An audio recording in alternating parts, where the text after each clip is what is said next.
இருக்கு. நன்றி. ஓகே, ஆரம்பிப்போம்.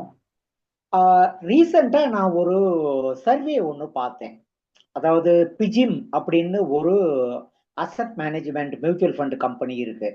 அந்த கம்பெனி வந்து ஒவ்வொரு வருஷமும் இந்தியாவுல ரிட்டையர்மெண்ட்டுக்காக மக்கள் எந்த அளவுல தயாராக இருக்கிறாங்க அப்படிங்கிறதுக்கான ஒரு சர்வே வந்து பண்ணும்.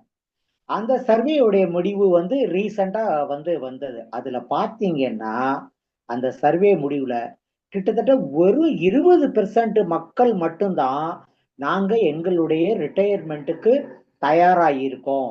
அதற்கான திட்டங்களை ஏற்கனவே பண்ணி வச்சிருக்கிறோம்.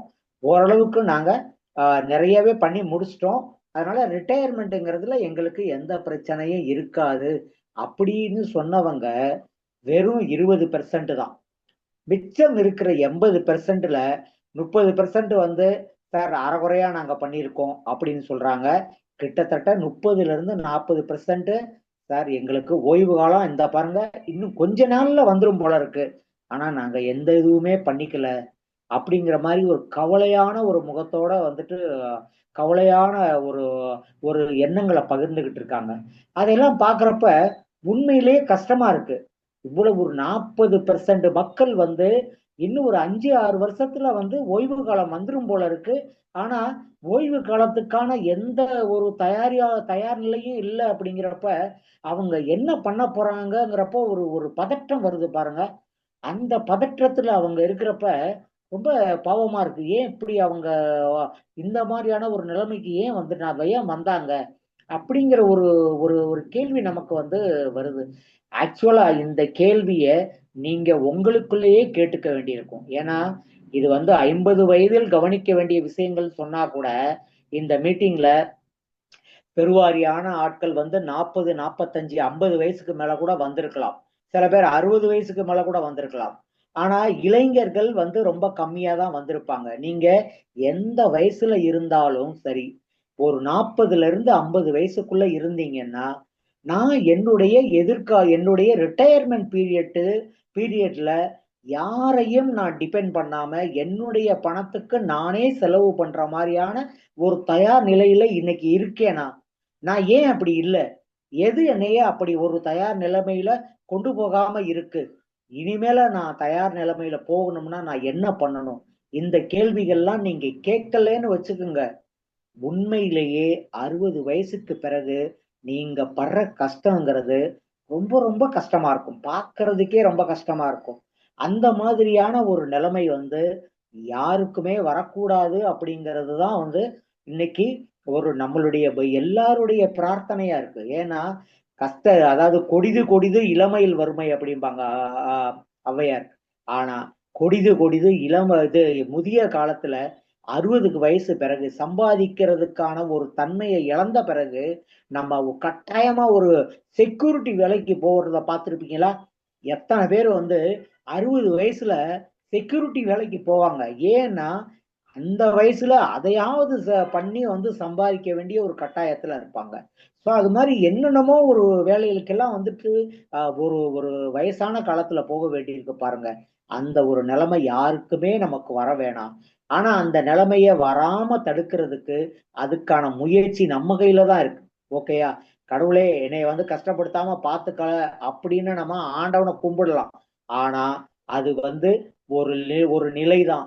அதுக்கான ஒரு நடவடிக்கையை நம்ம எடுக்கலைன்னா ஆண்டவனால கூட நம்ம வந்து காப்பாற்ற முடியாது. உன் பணியை உன் கடமையை நீ செய், உனக்கான அத்தனை விஷயங்களை நான் பொறுத்துக் கொள்கிறேன் அப்படிங்கிறது தான் ஆண்டவனுடைய ஒரு இதுவே ஒழிய நீ பாட்டுக்கு நீ ஜாலியா இரு, கடைசி காலத்துல நான் உன்னை காப்பாத்துறேன் அப்படின்னு எந்த கடவுளும் சொல்ல மாட்டார். ஸோ அதற்கு நமக்கான ஒரு கட்டாயமா நம்ம அந்த விஷயத்த செஞ்சாகணும்.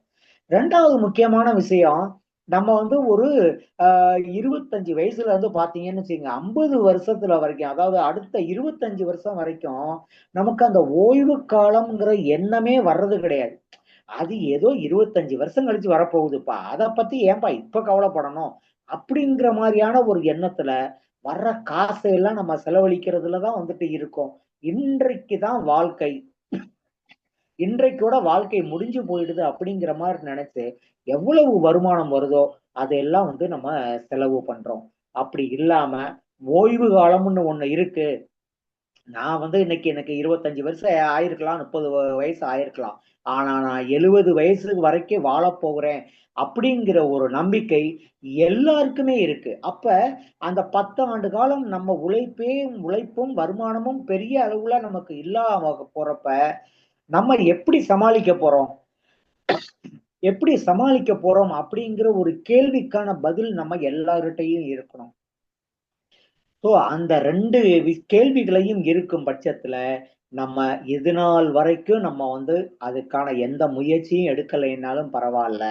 50 வயசுல நம்ம கட்டாயமா அதற்கான முயற்சியை எடுத்தாகணும். 50 வயது don't miss the last bus. இத நீங்க பார்த்திருப்பீங்க. உங்க ஊர்ல எந்த ஊர்லனாலும் பரவால்ல. உங்க ஊ க நம்ம வந்து கடைசி பஸ் வந்து சார், சாரி ஃபார் இன்டரப்டிங். உங்களுடைய ஸ்கிரீன் வந்து தெரியல சார். ஓ அப்படியா? ஆமா. சாரி.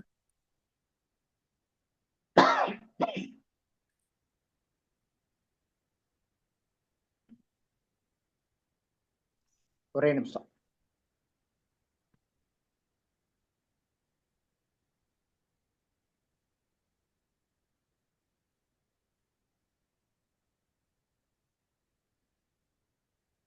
ஒரே நிமிஷம், ஒரே நிமிஷம்.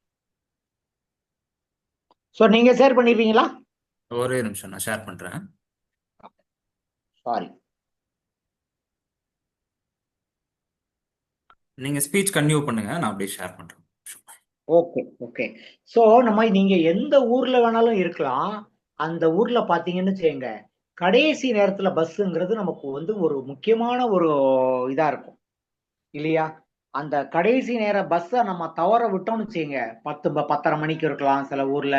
சில ஊர்ல 11 மணிக்கு இருக்கலாம். அந்த பஸ்ஸ மட்டும் நம்ம வந்து மிஸ் பண்ணிட்டோம்னா, நம்ம அடுத்த பஸ் காலையில 5 மணிக்கு தான் வரும் அப்படிங்கிறப்ப, அந்த பஸ் ஸ்டாண்ட்ல அந்த கொசுக்கடியில நம்ம வந்துட்டு தவிச்சுக்கிட்டு இருப்போம் பாருங்க. சம்டைம்ஸ் ஆட்டோ கீட்டோலாம் வந்துட்டு ஏறி போயிடுவோம் இல்லையா? அந்த மாதிரியான நிலைமையில வந்து அது பரவாயில்ல. ஆனா நம்ம வந்து அந்த காலையில வரைக்கும் நம்ம வந்து வெயிட் பண்ணுவோம் பாருங்க. அது ரொம்ப கொடுமையான ஒரு விஷயமா இருக்கும். ஸோ அந்த ஒரு கஷ்டம் நம்ம யாருக்குமே நம்ம வரக்கூடாது அப்படிங்கிறது ஒரு ஒரு நம்மளுடைய ஒரு வேண்டுதலா இருக்கணும். செல்வா ரெடி ஆயிடுதா?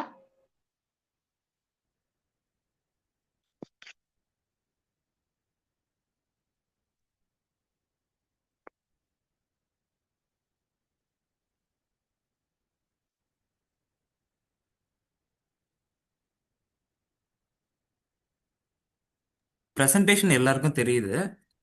ஓகே. பட் ஆனா எனக்கு தெரியல. ஒரு நிமிஷம் இருங்க. ஒரே நிமிஷம் இருங்க. ஓகே. எனக்கு தெரியுது.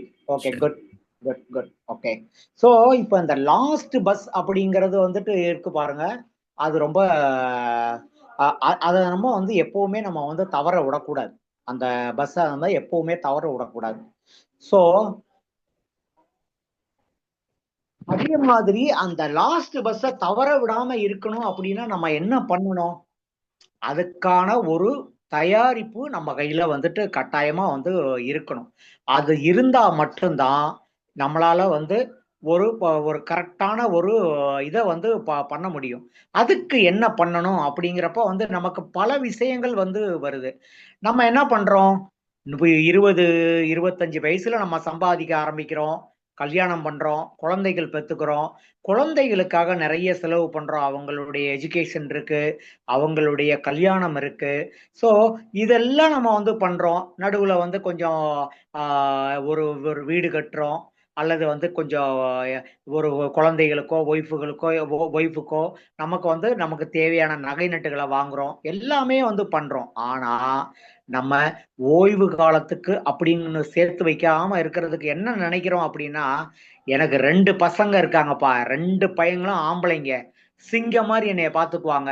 அப்படின்னு நம்ம வந்து நினைச்சு நம்ம வந்து ஓய்வு காலத்துக்கு இது பண்ணாம இருக்கோம். அல்லது எனக்கு இருக்கிறது ரெண்டுமே வந்து பெண் குழந்தைகள் சார், என்னையும் என் ஒய்ஃபையும் அந்த குழந்தைங்க என்னை எப்படி பாத்துக்குவாங்க தெரியுமா, அப்படிங்கிற மாதிரி நினைச்சு வந்துட்டு எல்லா பணத்தையுமே குடும்பத்துக்காகவே செலவு பண்ணிடுறோம். ஆனா ஒண்ணே ஒண்ணு நீங்க புரிஞ்சுக்க வேண்டியது,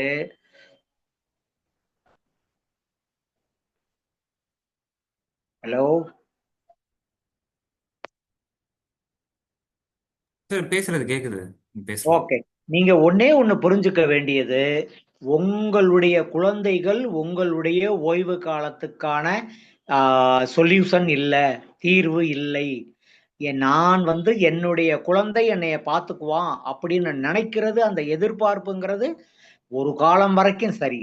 ஆனா இனிமேலையும் வந்துட்டு அந்த எதிர்பார்ப்புங்கிறது அதிக அளவுல இருக்க தேவையில்லை. ஏன்னா முன்னாடி வந்து ஒருத்தர் வந்து திருச்சியில பிறந்தாருன்னா திருச்சியிலேயே படிப்பாரு, திருச்சியிலேயே வேலை பார்ப்பாரு, திருச்சியிலேயே ரிட்டையர்ட் ஆவாரு. ஆனா இப்ப அப்படி கிடையாது. திருச்சியில பிறந்த சேதுராமனுடைய பையன் மெட்ராஸுக்கு வர்றான், மெட்ராஸ்ல இருந்து வந்து பூனேக்கு போறாரு, பூனேல இருந்து நியூயார்க் போறாரு, நியூயார்க்ல இருந்து பெங்களூர் வர்றாரு. அவர் திருச்சிக்கு வர்றதுக்கான வாய்ப்புங்கிறது அவர் ரிட்டையர்ட் ஆன பிறகுதான் வந்துட்டு சம்டைம்ஸ் நடக்குது. அதுக்கு பிறகு வந்து திருச்சிக்கு வந்து வராம கூட போயிடாம மெட்ராஸ்லயே கூட செட்டில் ஆயிடுறாரு. ஸோ இந்த நிலைமையில அவங்க ஊர் ஊரா அலையிறப்ப நம்மளும் அவங்களோட சேர்ந்து அலைய முடியுமா? இந்த காலத்துல எல்லாம் வந்துட்டு எத்தனையோ பேர் என்கிட்ட சொல்லியிருக்காங்க, பையன் ஜெர்மனில இருக்கான், அங்க போனா அவனோட வந்துட்டு அந்த குளிர் தாங்க முடியல, ரொம்ப கஷ்டமா இருக்கு அப்படின்னு சொல்றவங்க இருக்காங்க. பையன் வந்து பூனேவுல இருக்கான், அங்க போனா வந்து தமிழ் பேசுறதுக்கு யாருமே இல்ல அப்படிங்கிற மாதிரியும் வந்து இது பண்ணுவாங்க. ஸோ அதனால நம்ம என்ன பண்ணணும்னா, நம்மளுடைய குழந்தைகளை நம்ம பெரிய அளவுல நம்பி இருக்க தேவையில்லை. நம்மளுடைய ஓய்வு கால தீர்வு அல்ல, நமக்கான ஓய்வு கால பணத்தை நாமே தான் சேர்க்கணும். அடுத்த ஸ்லைடு செல்வா. சோ இதுவரை நீங்கள் பின்பற்றி வந்த பாதை எப்படி இருக்கு? நீங்களே வந்து உங்களை கேட்டுக்கலாம். பெரும்பாலான ஆட்கள் வங்கி பிக்ஸட் டெபாசிட்ல பணத்தை போட்டிருக்கலாம், அல்லது ரியல் எஸ்டேட்ல, அதாவது ஒரு வீடு வந்து வாங்கியிருக்கலாம். சில பேர் வந்துட்டு 2வது வீடு 3வது வீடு கூட வந்து வாங்கியிருப்பாங்க.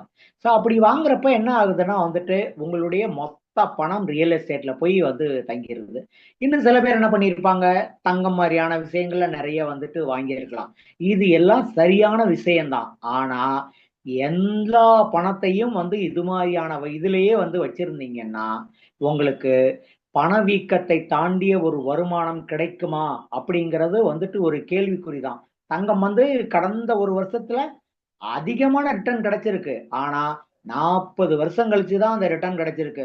இனிமேல இதே மாதிரியான ஒரு ரிட்டர்ன் கிடைக்கிறதுக்கு அடுத்த 40 வருஷம் வேணாம், ஒரு 20 வருஷமாவது நீங்க வெயிட் பண்ணணும் அப்படின்னா, ஓகே, உங்களுக்கு வந்து எவ்வளவு கேள்வி பதில்லாம் கடைசியில வச்சுக்கலாம். இப்ப நடுவுல போட வேணாம், அது கொஞ்சம் டிஸ்டர்ப் ஆகுது.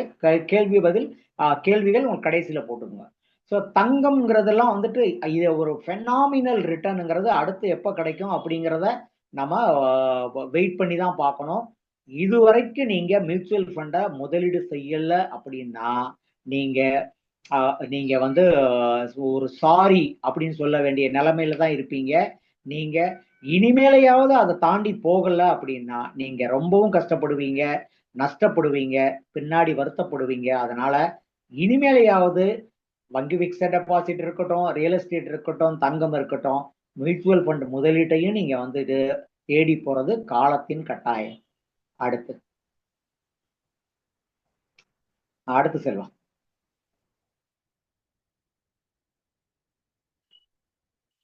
ஓகே, இப்ப நம்ம இதே தான் நான் வந்து சொன்னேன். நம்ம வந்து ஒரு வீடு வாங்குறோம், 2வது வீடும் வாங்குறோம், 3வது வீடும் வாங்குறோம். அதே மாதிரி வந்து எனக்கு கோல்டு ரொம்ப பிடிக்கும்பா அப்படின்னு வந்து நகையா வாங்கிட்டே இருக்கோம். அப்படி வாங்குறது, அல்லது சில பேர் என்ன பண்ணுவாங்கன்னா, எனக்கு வந்து ஸ்டாக் மார்க்கெட் தான் நிறைய பிடிக்கும் அப்படின்னு சொல்லிட்டு வந்துட்டு ஸ்டாக் மார்க்கெட்லயே வாங்கிட்டு இருப்பாங்க. அல்லது வந்து மியூச்சுவல் ஃபண்ட்லயே முதலீடு பண்ணிட்டு இருப்பாங்க. இது என்ன மாதிரி இருந்தா கூட ஒரே இடத்துல வந்து எல்லா முதலீட்டையும் வச்சுக்கிறது தப்பு. இப்ப உதாரணமா இந்த படத்துல பாருங்க, ஒரு 4, 5 முட்டை இருக்கு. அது எல்லாமே ஒரே பேஸ்கெட்ல இருக்கு. ஆனா அந்த பேஸ்கெட் அந்த அந்த அந்த கூடை வந்து விழுகிறப்ப என்ன ஆகுதுன்னா, எல்லா முட்டையும் வந்து உடைஞ்சிருது. இது வாரன் பஃபட் நமக்கு வந்து சொன்ன தத்துவம். எல்லா முட்டைகளையும் ஒரே பையில வைக்காதீங்க. எல்லா முதலீட்டையும் ஒரே இதுல வைக்காதீங்க. தங்கத்திலேயோ, ரியல் எஸ்டேட்லயோ, பங்கு சந்தையிலயோ, மியூச்சுவல் ஃபண்ட்லயோ வைக்காதீங்க. கொஞ்சம் வந்து தங்கம், கொஞ்சம் வீடு, கொஞ்சம் பங்குச்சந்தை, கொஞ்சம் மியூச்சுவல் ஃபண்ட் அப்படின்னு ஒரு அசெட் அலோகேஷன் படி பண்றப்ப நமக்கு எந்த முதலீடு வந்துட்டு மேல கீழ போனாலும் நமக்கு ஒரு சராசரியான வருமானம் கிடைக்கும். அந்த ஒரு வழியை பின்பற்றணும்னு செய்யுங்க. பிற்பாடு நமக்கு ஒரு நல்ல லாபம் கிடைக்கும். உங்களுடைய முதலீடே எதுலலாம் இருக்குன்னு வந்துட்டு இப்ப நான் இந்த ப்ரோக்ராம் முடிச்ச பிறகு ஒரு கணக்கு போட்டு பாருங்க. என்னுடைய முதலீடு ஒவ்வொருதுலயும் எவ்வளவு இருக்குன்னு ஒரு கணக்கு போட்டு பாருங்க. அப்பதான் நீங்க வந்துட்டு எல்லா முட்டையும் ஒரே பையில வச்சிருக்கீங்களா அல்லது வேற வேற இடத்துல சேஃபா வச்சிருக்கீங்களா அப்படிங்கிறது புரியும். அடுத்த ஸ்லைடு சொல்லுங்க.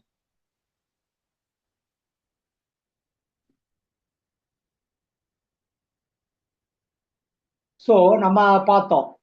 நம்ம வந்து நான் பெரும்பாலும் நம்ம இதுல என்ன நினைக்கிறாங்க, சார் பேங்க் எஃப்டி மாதிரி வந்துட்டு செக்யூரிட்டி வேற எதுவுமே வராது சார் அப்படின்னு வந்து சொல்றவங்க இருக்காங்க. ரியல் எஸ்டேட்டு சார் அதுல வந்து அதுலயும் நல்ல லாபம் கிடைக்கும் அப்படிங்கிறாங்க. தங்கம், பங்குச்சந்தை, மியூச்சுவல் ஃபண்ட் இப்படி வந்து பல முதலீடுகள் வந்து இருக்கு. நம்ம ஆட்கள் வந்து எப்பவுமே வந்து அந்த பணம் பத்திரம் அப்படின்னு வந்துட்டு மிகப்பெரிய அளவுல நினைக்கக்கூடியவங்க. அதனால என்ன பண்றாங்க, பேங்க் டெபாசிட்ட நிறைய நம்புறாங்க.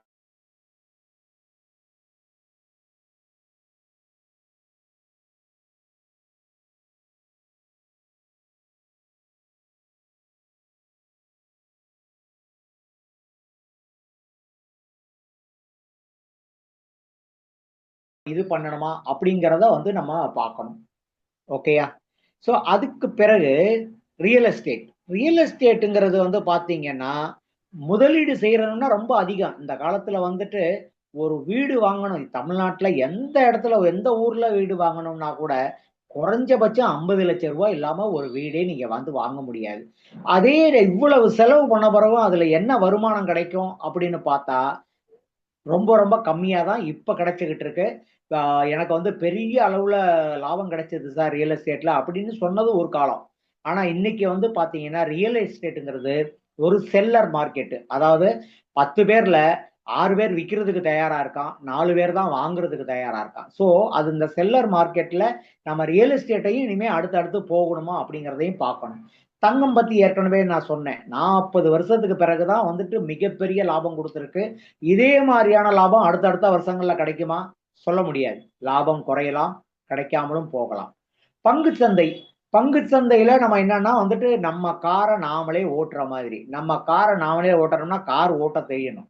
பங்குச்சந்தையில நம்ம நல்ல லாபம் பார்க்கணும் அப்படின்னா, நம்ம வந்து ஆ நம்ம வந்து கட்டாயமா நம்ம வந்து அத இது பண்ண தெரியணும். நமக்கு வந்து பங்குச்சந்தையில எந்த பங்க வாங்கணும் அப்படின்னு வந்து பண்ண தெரியணும். இல்லாட்டி நம்ம பங்குச்சந்தையில நஷ்டம் தான் வரும். அதே மாரி மியூச்சுவல் ஃபண்டுங்கிறது நமக்கு வந்து ஒரு அளவுக்கு அதிகமான லாபம் கிடைக்காட்டி கூட, ஓரளவுக்கு டீசென்ட்டான லாபம் நீண்ட காலத்துல கிடைக்கிறதுக்கு நிறையவே வாய்ப்பு இருக்கு. காரணம் என்னன்னா, அதுல ஒரு ஃபண்ட் மேனேஜர்ன்னு ஒருத்தர் இருக்காரு. அவரு விஷயம் தெரிஞ்சு பண்றதுனால, நீண்ட காலத்துல அது நல்ல லாபம் குடுக்கக்கூடிய ஒரு விஷயமா இருக்கு. ஸோ, இந்த 4 முதலீடு 5 முதலீட்டுல எது பெஸ்ட்டுன்னு பார்த்தீங்கன்னா, மியூச்சுவல் ஃபண்டுன்னு நம்ம சொல்லலாம். அடுத்து.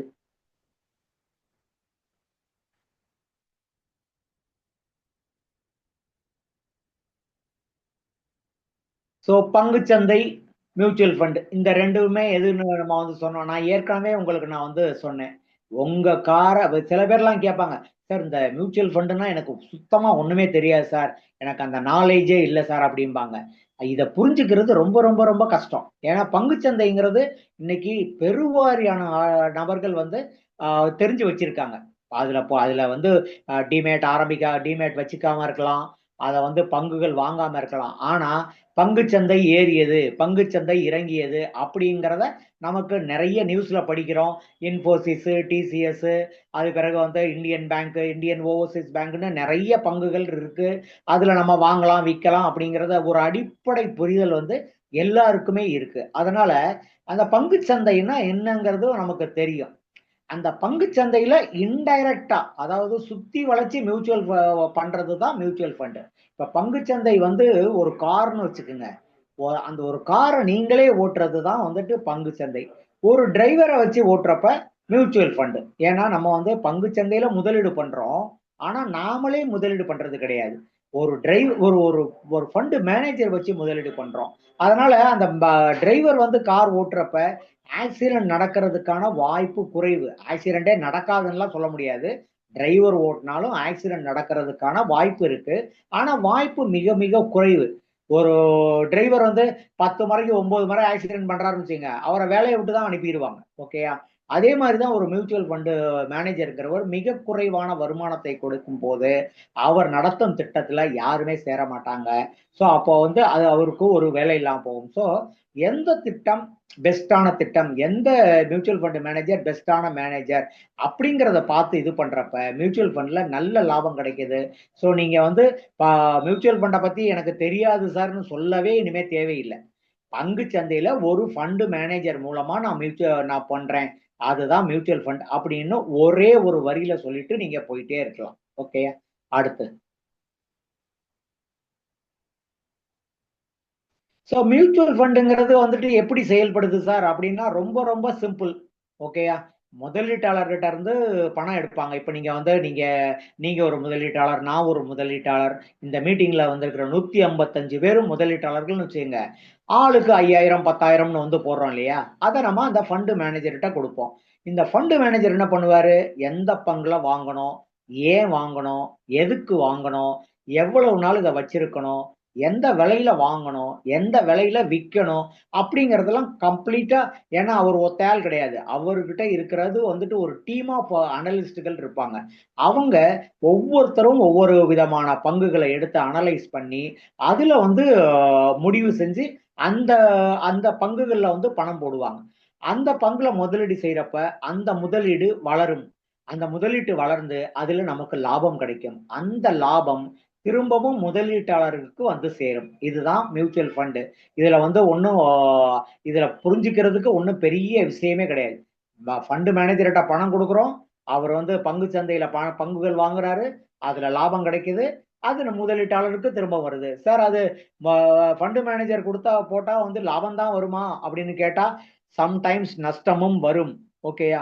அவர் வந்து நீங்க குடுக்குற நம்ம எல்லாருமே சேர்ந்து ஒரு ரூ. 10,00,000 குடுக்குறோம்னு வச்சுக்கங்க. அத வந்துட்டு அவர் நூத்துக்கணக்கான பங்குகள வாங்க போறார். 100 கம்பெனிகள் வாங்குறப்ப, அதுல வந்து ஒரு 80% பங்குகள் நல்ல லாபம் குடுத்தாலே போதும். நமக்கு லாபம் கிடைக்க ஆரம்பிக்கும். 20% கம்பெனி வந்து நஷ்டம் குடுத்தாலும், 80% கம்பெனிகள் லாபம் குடுத்தாலே நமக்கு ஒரு லாபம் வந்துரும். ஸோ அந்த ஆவரேஜ்ல பார்க்குறப்ப நமக்கு மியூச்சுவல் ஃபண்ட்ல நீண்ட காலத்துல ஒரு லாபம் கிடைக்கும் அப்படிங்கிறது மறுக்க முடியாத ஒரு விஷயம். அடுத்து. ஸோ நீங்க இப்ப நீங்க ஓய்வு காலத்துக்கு முதலீடு பண்ணணும்னு முடிவு பண்ணிட்டீங்க. ஆ அத மியூச்சுவல் ஃபண்ட்ல முதலீடு பண்ணணும் அப்படின்னு முடிவு பண்ணிட்டீங்க. இந்த நேரத்துல 50 வயசான நீங்க கட்டாயமா செய்ய வேண்டிய 5 விஷயங்கள் அப்படின்னு பார்த்தீங்கன்னா, முதல் விஷயம் 50 வயசுக்கு பிறகு யாருமே கடன் வாங்காதீங்க. ஓகேயா? கடன் குறிப்பா கிரெடிட் கார்டு கடனு, பெர்சனல் லோன் இதெல்லாம் வந்து வாங்கவே வேணாம். அவங்க உங்கள தேடி தேடி வந்து குடுப்பாங்க. கட்டாயமா நீங்க வந்துட்டு உங்களுடைய சிபில் ஸ்கோர் ரொம்ப நல்லா இருக்கு சார். வாங்கிங்க சார் 5,00,000, 10,00,000 அப்படின்னு குடுப்பாங்க. தயவு செஞ்சு நீங்க வாங்க வேணாம். அதுலயும் குறிப்பா 55 வயசுக்கு மேல ஏற்கனவே எந்த கடன வாங்கியிருந்தீங்கன்னாலும், உடனடியா அத எவ்வளவு சீக்கிரமா கட்ட முடியுமோ கட்டி குளோஸ் பண்ணுங்க. அதுதான் உங்களுக்கு நீங்க கட்டாயம் செய்ய வேண்டிய விஷயம். உங்களுக்கு அது ரொம்ப நல்லாதா இருக்கும். 2வது விஷயம், இதுவரை நீங்க ஹெல்த் இன்சூரன்ஸ் எடுக்கலைன்னா, இனிமேலையாவது எடுங்க. ஏன்னா, உங்களுக்கு 50 வயசுக்கு பிறகு உங்களுக்கு நெறைய பாடியில இது வர ஆரம்பிக்கும். நமக்கு சுகர் ப்ராப்ளம் வரலாம், அல்லது வந்து கண்ணு தெரியாம இருக்கலாம், அல்லது வந்து கொஞ்சம் பிரஷர் வரலாம், வேற ஏதாவது ஒரு பிரச்சனைகள் இருக்கலாம். இத தாண்டி நீங்க இது பண்ணீங்கன்னா, உங்களுக்கு ஹெல்த் இன்சூரன்ஸ் கிடைக்காம போறதுக்கு வாய்ப்பு இருக்கு. ஸோ 50 வயசுலயாவது நீங்க கட்டாயமா ஹெல்த் இன்சூரன்ஸ் எடுத்தாகணும். 3வது மியூச்சுவல் ஃபண்டுல முதலீடு செய்யுங்க. இதுவரைக்கும் நீங்க மியூச்சுவல் ஃபண்டுல முதலீடு செய்யலைன்னா, 50 வயசுலயாவது நீங்க முதலீடு செய்றது கட்டாயத்திலயும் கட்டாயம். இதுக்கு மேல நீங்க டிலே பண்ற ஒவ்வொரு நாட்களும், நீங்கள் உங்களுக்கே பாதகமான ஒரு செயல செஞ்சுகிட்டு இருக்கீங்க அப்படின்னு தான் அர்த்தம். சரி, முதலீடு பண்றப்ப அசட் அலோகேஷன்ங்கிறது முக்கியம். நான் ஏற்கனவே நம்ம பார்த்தோம் பாருங்க, தங்கம், ரியல் எஸ்டேட், பங்குச்சந்தை, வங்கி பிக்ஸட் டெபாசிட், கடன் சந்தை, இப்படி ஒவ்வொன்றுலையும் உங்களுடைய முதலீடு கொஞ்சம் கொஞ்சமா இருக்க வேண்டியது அவசியம். அந்த அசட் அலோகேஷன் சரியா இருக்கா அப்படிங்கிறத நீங்க பாருங்க. உங்களால பார்க்க தெரியல அப்படின்னா எங்களை மாதிரியான நிபுணர்கள்ட்ட கேளுங்க, நாங்க உங்களுக்கு இது பண்ணி கொடுக்குறோம். 5வது விஷயம், வழிகாட்டலுடன் கூடிய முதலீட்டை அமைத்துக் கொள்ளுங்கள். நிறைய பேர் என்ன பண்றாங்கன்னா, நானே பண்ணிக்கிறேன் சார், என்னுடைய முதலீட்டை நானே பண்ணிக்கிறேன், என்னுடைய அசட் அலோகேஷன் நானே பண்ணிக்கிறேன் அப்படிங்கிற மாதிரி வந்து பண்றாங்க. அது வந்து நீங்க 30 வயசுல நீங்க பண்ணியிருந்தீங்கன்னா பரவாயில்ல, ஏன்னா உங்களுக்கு டைம் இருக்கு. 40 வருஷம் இருக்கு, பிறகு ஒரு 20 வருஷம் நீங்க உங்களையே நீங்க டெஸ்ட் பண்ணி பாத்துக்கிறதுக்கான டைம் இருக்கு. ஆனா 50 வயசான பிறகு உங்களுக்கு டைம்ங்கிறது இல்ல.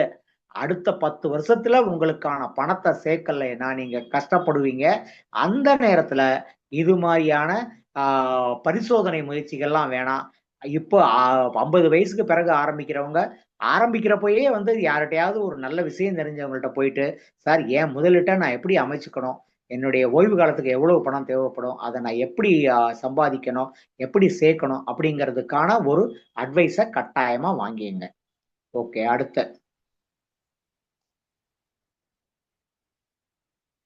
செய்யக்கூடாத 5 விஷயங்கள் அப்படிங்கிறப்ப கட்டாயமா நீங்க வந்து பார்க்க வேண்டிய விஷயங்கள்னு பாத்தீங்கன்னா, 50 வயசு வரைக்கும் நான் எந்த பணமும் சேர்க்கல அப்படிங்கிறப்ப பயங்கரமா நம்ம டென்ஷன் ஆயிடுவோம். மிச்சம் இருக்கிற ஒரு 10 வருஷத்துல நான் எப்படி பணம் சேர்க்கணும் அப்படிங்கிறப்ப என்ன பண்ணுவோம், அதிக வருமானத்துக்கு ஆசைப்படுவோம்.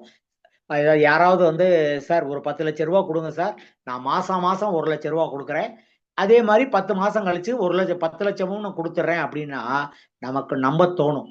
ஓகேயா? ஆனா அந்த அதிக வருமானம்ங்கிறதுக்கு நீங்க ஆசைப்பட்டீங்கன்னா 10,00,000 கொடுத்தா அவர் உங்களுக்கு வந்து 2 மாசம் தான் கொடுப்பாரு. மிச்சம் இருக்கிற 8,00,000 எடுத்துட்டு அவர் எங்க போனாருன்னே தெரியாது. நீங்க கண்டுபிடிக்கவே முடியாது. கடைசியில போலீஸ் ஸ்டேஷனுக்கு தான் நீங்க வந்துட்டு அலைஞ்சுகிட்டு இருக்கணும். அதிக வருமானம்ங்கிறது குறுகிய காலத்துல ஆசைப்பட்டீங்கன்னா இழப்பைத்தான் நாம் சந்திக்க வேண்டியிருக்கும். நீண்ட காலத்துல தான் நம்ம வந்து பெரிய அளவுல பணம் சேர்க்க முடியும். அப்படிங்கிறதுனால அதிக வருமானத்துக்கு மட்டும் ஆசைப்படாதீங்க. புதிதாக கடன் வாங்காதீங்க, நம்ம ஏற்கனவே சொல்லிட்டோம். அதே மாதிரி ட்ரெடிஷனல் இன்சூரன்ஸ் பாலிசிஸ், யூலிப் பாலிசியை எடுக்காதீங்க. உங்களுக்கு ட்ரெடிஷனல் இன்சூரன்ஸ் பாலிசின்னா என்னங்கிறது உங்களுக்கு நல்லாவே தெரிஞ்சுக்கிட்டு இருக்கும். பல பேர் வந்து தெரிஞ்சு வச்சிருப்பீங்க. நிறைய பேர் இப்ப புலம்புறது அதான், சார் அந்த 20 வருஷம் முன்னாடி எனக்கு தெரியாம போச்சு சார், நிறைய 10 பாலிசி 15 பாலிசி எல்லாம் எடுத்து நான் வீணா போயிட்டேன் சார் அப்படின்னு சொல்றவங்க நிறைய பேர் இருக்காங்க. ஓகேயா? அந்த பாலிசி எடுக்கக்கூடாது. அதே மாதிரி யூலிப் பாலிசினா உங்களுக்கு நல்லாவே தெரிஞ்சிருக்கும். நாணய உடன்லையும் சரி, நம்ம இந்த மீட்டிங்லையும் நிறைய நம்ம பேசியிருக்கோம். யூலிப் பாலிசினா வந்து உங்களுக்கு இன்சூரன்ஸ் முதலீடு ரெண்டுமே கலந்த ஒரு பாலிசி தான். இந்த பாலிசியை நம்ம எடுக்கக்கூடாது. நமக்கு வேண்டியது ஒரு டேர்ம் இன்சூரன்ஸ், 1 கோடி ரூபாய்க்கு ஒரு டேர்ம் இன்சூரன்ஸ், ஒரு 10,00,000 ஹெல்த் இன்சூரன்ஸ். இந்த 2 தவிர வேற எந்த இன்சூரன்ஸும் நமக்கு தேவையே படாது. அது பிறகு பங்கு சந்தையில் நேரடியாக ஈடுபடுவதை தவிர்ப்பது நல்லது. நிறைய பேர் வந்து இன்னைக்கு வந்து நான் நேரா ஸ்டாக் வாங்குறேன் சார், அதுல கிடைக்கிற லாபம் எதுவுமே கிடைக்காது அப்படின்னு சொல்லுவாங்க. உண்மைதான் அது. ஆனா நம்ம கரெக்டா நமக்கு லாபம் கொடுக்குற ஒரு பங்கை வாங்குறோமாங்கிறது தான் வந்து முக்கியம். சில பேர் வந்து யார்கிட்டயாவது டிப்ஸ் கேட்டு இது பண்ணுவாங்க. தயவு செஞ்சு அந்த டிப்ஸ் எல்லாம் நீங்க வந்து நம்பாதீங்க. அந்த டிப்ஸுங்கிறது இன்னைக்கு இருக்கிறது நாளைக்கு இருக்குன்னு சொல்ல முடியாது. அடுத்த மாதம் மாறலாம், 6 மாசம் கழிச்சு மாறலாம். அப்ப அவங்க வாங்க சொன்னவங்க அதை வித்துருங்க அப்படின்னு உங்ககிட்ட சொல்லவே மாட்டாங்க. நீங்க வந்து ஒரு மோசமான பங்கை வந்துட்டு வாங்கி வாங்கி வச்சுக்கிட்டு இருப்பீங்க. அதனால உங்களுக்கு நஷ்டம் தான் கிடைக்கும். இன்னும் பல பேர் என்ன பண்றாங்கன்னா வந்துட்டு, சார் எனக்கு கொஞ்சம் பணம் இருக்கு, டைமும் இருக்கு சார், நான் டே ட்ரேடிங் பண்ணலான் இருக்கேன் அப்படின்னு சொல்றாங்க. உங்க பணத்தை நிச்சயமா நீங்க இழக்கலாம். அப்படின்னா டே ட்ரேடிங் தாராளமா நீங்க வந்து பண்ணுங்க. ஏன்னா செபியோடைய ஆய்வு என்ன சொல்லுதுன்னா 94% பேர் வந்து டே ட்ரேடிங்ல பணத்தை இழக்கிறார்கள் அப்படின்னு தான் வந்துட்டு அந்த ஆய்வு முடிவு சொல்லுது. அதெல்லாம் நம்ம இது பண்ணாம நம்மளும் வந்துட்டு குறுகிய காலத்துல வந்துட்டு பெரிய பணம் பார்த்துடலாம் அப்படின்னு நினைச்சீங்கன்னா ரொம்ப பின்னாடி கஷ்டப்படுவீங்க. டே ட்ரேடிங் தயவு செஞ்சு இது பண்ணாதீங்க. அதே மாதிரி எல்லாம் எனக்கு தெரியும், நான் பாத்துக்கிறேன் சார் என்னுடைய முதலீட்டு அப்படிங்கிற ஒரு அணுகுமுறை வேண்டவே வேணாம். உங்களுக்கு எல்லாம் தெரியும்னா நீங்க பண்ணுங்க. ஆனா அதனுடைய விளைவுகளை நீங்க தான் வந்து சந்திக்க வேண்டியிருக்கும். அதனால உங்களுக்கு தெரியுங்கிறது ஓகே தான். அதே நேரத்துல இன்னொரு செகண்ட் ஒப்பீனியன் அல்லது ஒரு வழிகாட்டல் நமக்கு கிடைக்குமா? அதற்கு நம்ம என்ன பண்ணணும் அப்படிங்கிறத நம்ம வந்து நீங்க கட்டாயமா பண்ணணும். அடுத்து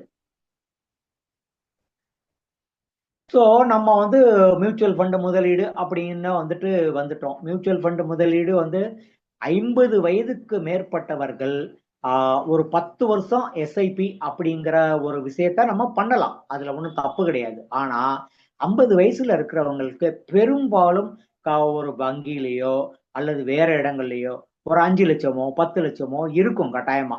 அந்த மாதிரியான பணத்தை வந்துட்டு ஒரு முறை முதலீடு லம்சம் முதலீடா பண்ணீங்கன்னா உங்களுக்கு எவ்வளவு லாபம் கிடைக்கும் அப்படிங்கறத அந்த ஸ்லைடு எடுத்து வச்சிருக்கோம்.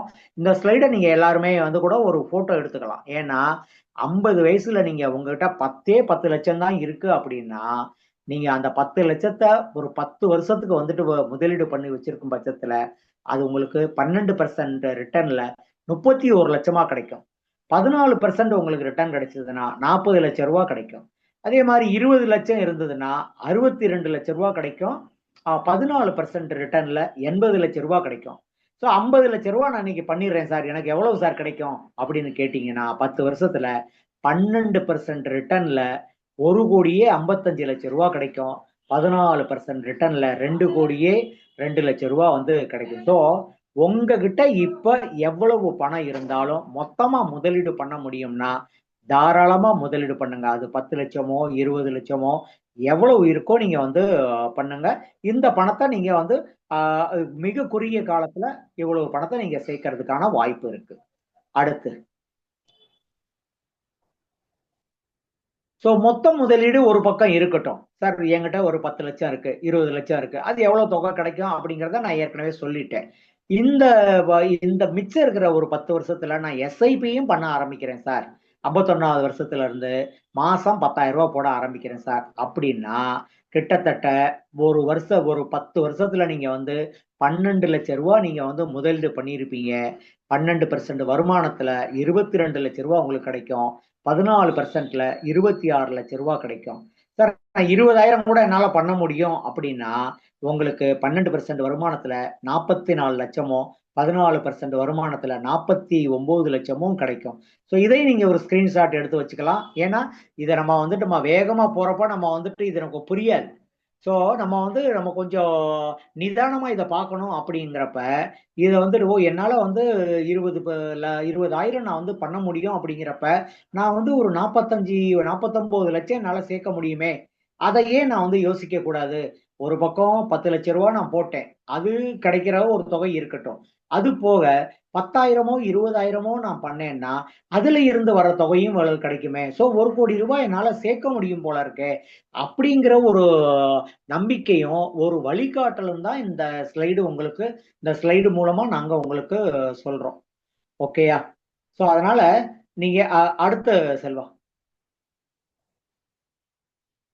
சரி. இப்ப நம்ம எஸ்ஐபி மூலமாவும் முதலீடு பண்ண ஆரம்பிச்சிட்டோம். லம்சமாவும் முதலீடு பண்ண ஆரம்பிச்சிட்டோம். ஏறக்குறைய வந்து ஒரு 1,00,00,000 ரூபாய் சேர்த்துட்டோம்னு வச்சுக்கங்க. இந்த 1,00,00,000 ரூபாயில இருந்து நம்ம ஓய்வு பெற்ற பிறகு, அதாவது 61வது வயசுல இருந்து அல்லது 59வது வயசுல இருந்து இந்த 1,00,00,000 ரூபாயில இருந்து நம்ம வந்து எவ்வளவு பணம் எடுக்கலாம்? அதாவது சிஸ்டமேட்டிக் வித்ட்ரால் பிளான். எஸ்ஐபிங்கிறது மாதா மாதம் நாம் பணத்தை சேர்ப்பது. எஸ்டபிள்யூபிங்கிறது சிஸ்டமேட்டிக் வித்ட்ரால் பிளான்ங்கிறது மாதா மாதம் நாம் சேர்த்த பணத்திலிருந்து குறிப்பிட்ட அளவு பணத்தை வெளியே எடுப்பது. இதுக்கு வந்துட்டு 5% ரூல் அப்படின்னு ஒன்று இருக்கு. அதாவது 1,00,00,000 ரூபாவை நம்ம வந்துட்டு 1,00,000 ரூபாய் எடுத்தோம்னு வச்சுக்கோங்க. 100 மாசத்துல வந்து பணம் வந்து காலி ஆயிடும் இல்லையா? ஆனா அதே இது வந்து நம்ம 50,000 நம்ம எடுத்தோம்னா நம்மளுடைய பணம் வந்து மிகப்பெரிய அளவுல வந்துட்டு இருக்கவும் செய்யும். நமக்கு தேவையான பணத்தை நம்ம வந்துட்டு எடுக்கவும் செய்யலாம். இத பத்தி நம்ம வந்து எஸ்டபிள்யூ கால்குலேட்டர் வந்து செல்வா சொல்றப்ப வந்துட்டு இன்னும் விரிவா சொல்லுவாரு. நான் உங்களுக்கு நீங்க எவ்வளவு பணம் சேர்த்திருந்தீங்கன்னா மாசம் எவ்வளவு எடுக்கலாம் அப்படிங்கிற ஒரு கணக்கை மட்டும் காமிச்சிருக்கேன். அடுத்து செல்வா. ஸோ எல்லாருமே கேட்பாங்க சார், ஓகே சார், இதுல வந்துட்டு என்ன சார் வரி அப்படின்னு வந்துட்டு கேட்பாங்க. இது வந்து ரொம்ப சிம்பிளான வரி முறை தான் வந்து. ஏன்னா நிறைய பேர் வந்துட்டு இதெல்லாம் முடிஞ்ச பிறகு டாக்ஸ் இது என்ன சார் அப்படின்னு கேள்வியில கேட்டுக்கிட்டு இருப்பாங்க. அவங்களுக்கான பதில் நான் இப்பவே சொல்லிடுறேன். கடன் சந்தை சார்ந்த ஃபண்டுகள், அதாவது டெட் ஃபண்டும்போங்க இல்லையா, அதுல 2 வருஷத்துக்கு 20%, அதற்கு மேல்னா 12%. நீங்க எவ்வளவு லாபம் சம்பாதிக்கிறீங்களோ அது 2 வருஷத்துக்குள்ள அப்படின்னா வந்துட்டு உங்களுடைய டாக்ஸ் லேப்ல போயிடும். ஓகே, 2 வருஷத்துக்கு மேலேன்னா வந்துட்டு ஒரு 12% நீங்க கட்ட வேண்டியிருக்கும். பங்கு சந்தை சார்ந்த திட்டங்கள் அப்படிங்கிறப்ப 1 வருஷத்துக்குள்ள நீங்க வந்துட்டு லாபத்தை வந்து திரும்ப எடுத்தீங்கன்னா 20% கட்டணும். அதுக்கு மேலேன்னா வந்து 12% நீங்க கட்டிக்கிட்டீங்கன்னா வந்து போதும். இப்போ உதாரணமா ஒரு சின்ன உதாரணம் ஒண்ணு கொடுத்துருக்கோம். நீங்க 5 லட்சம் ரூபாய் முதலீடு பண்றீங்க, லாபம் உங்களுக்கு 5 லட்சம் ரூபாய் கிடைக்குது. ஸோ 10 லட்சம் ரூபாய் வந்துட்டு நீங்க ஒரே நேரத்துல நீங்க திரும்ப எடுக்கிறீங்க அப்படின்னா 5 லட்சம் ரூபாய் முதலீடு பண்ணது கழிச்சிடலாம். ஓகேயா? மிச்சம் இருக்கிறது 5 லட்சம் ரூபாய். அதுல இந்த 1,4 லட்சம் ரூபாய்க்கு எந்த வரியும் கிடையாது. மீதமா இருக்கிற அந்த 3,4 லட்சம் ரூபாய் இருக்கு பாருங்க, அதுக்கு மட்டும்தான் நம்ம வந்து இது இது பண்ணணும். அந்த இது மட்டும் நம்ம வந்து பண்ணிடலாம். ஏன்னா நம்ம வந்து முதலீடு நம்ம பணம், நம்ம அதுக்கு வரி கட்ட வேண்டியது இல்லை. அதனால நம்ம இதுக்கு மட்டும் நம்ம வந்து இது பண்ணிக்கலாம். ஓகேயா? செந்தில்குமார் சார், நான் சொல்றேன் உங்களுக்கு. அடுத்து செல்வா. ஸோ நம்ம ஏற்கனவே சொன்னதுதான் வந்துட்டு, நீங்க என்னதான் இருந்தாலும் நீங்க வந்து ஆஹ், நீங்க வந்து உங்களுக்கு ஒரு நிபுணர் உடைய ஒரு கட்டாயமான வழிகாட்டுதல் தேவை. அந்த நிபுணர் யார் அப்படிங்கிறத நல்லா முடிவு பண்ணிக்கங்க. அந்த நிபுணரை நீங்க வந்து கலந்து ஆலோசிங்க. உங்களுக்கு அனைத்து வழிகாட்டுதலையும் அவங்க பண்ணுவாங்க. அதனால நீங்க ஒரு நிபுணரோட ஒரு இது பண்ணுங்க. 2 விஷயம். ஒண்ணு, 50 வயதுக்கு மேல உங்களுக்கு இருக்கும் பட்சத்துல நீங்க இன்னைக்கே முதலீட்டை ஆரம்பிக்கணும். அது ஒரு நிபுணரினுடைய வழிகாட்டுதலோட ஆரம்பிக்கணும். இல்ல சார், எனக்கு 50 வயசு கிடையாது, 20 25 வயசு அப்படின்னா நீங்க எஸ்ஐபியில முதலீடு பண்ண ஆரம்பிங்க. இந்த ரெண்டுமே நீங்க வந்து கட்டாயமா பண்ணணும். கடைசியா ஒரே ஒரு விஷயம்தான். நீங்க இனிமேல மியூச்சுவல் ஃபண்ட்ல முதலீடு செய்ய ஆரம்பிக்கலைன்னா கடவுள் கூட உங்களை காப்பாற்ற முடியாது அப்படிங்கிற ஒரு இதை மனசுல வச்சுக்கிட்டு நீங்க அடுத்த இன்றைக்கே நான் முதலீடு செய்வேன் அப்படிங்கிற ஒரு உறுதி எடுங்க, பண்ண ஆரம்பிங்க. உங்களுக்கான அனைத்து வழிகாட்டுதலையும் நாங்க செய்யறதுக்கு தயாரா இருக்கோம். நன்றி. செல்வா, நீங்க எடுத்துக்கலாம் செல்வா.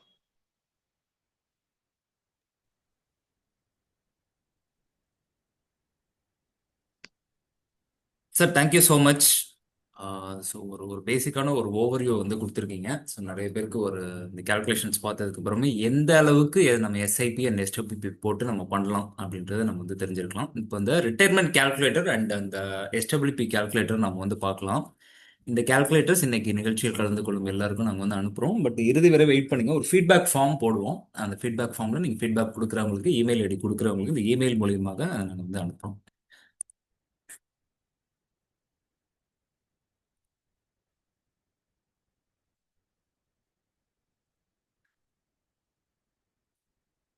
ஆமாம் சார். இந்த இதில் வந்து 8.75 அப்படின்ட்டு வந்து போட்டிருந்தாங்க. ஆக்சுவலாக அது 3.75 கரெக்டாக சொன்னார் ஜெய் கணேஷ். அந்த 3.75 லேக்ஸுக்கு உண்டான அந்த லாங் டேர்ம் கேபிட்டல் கெயின்ஸ் தான் போகும்.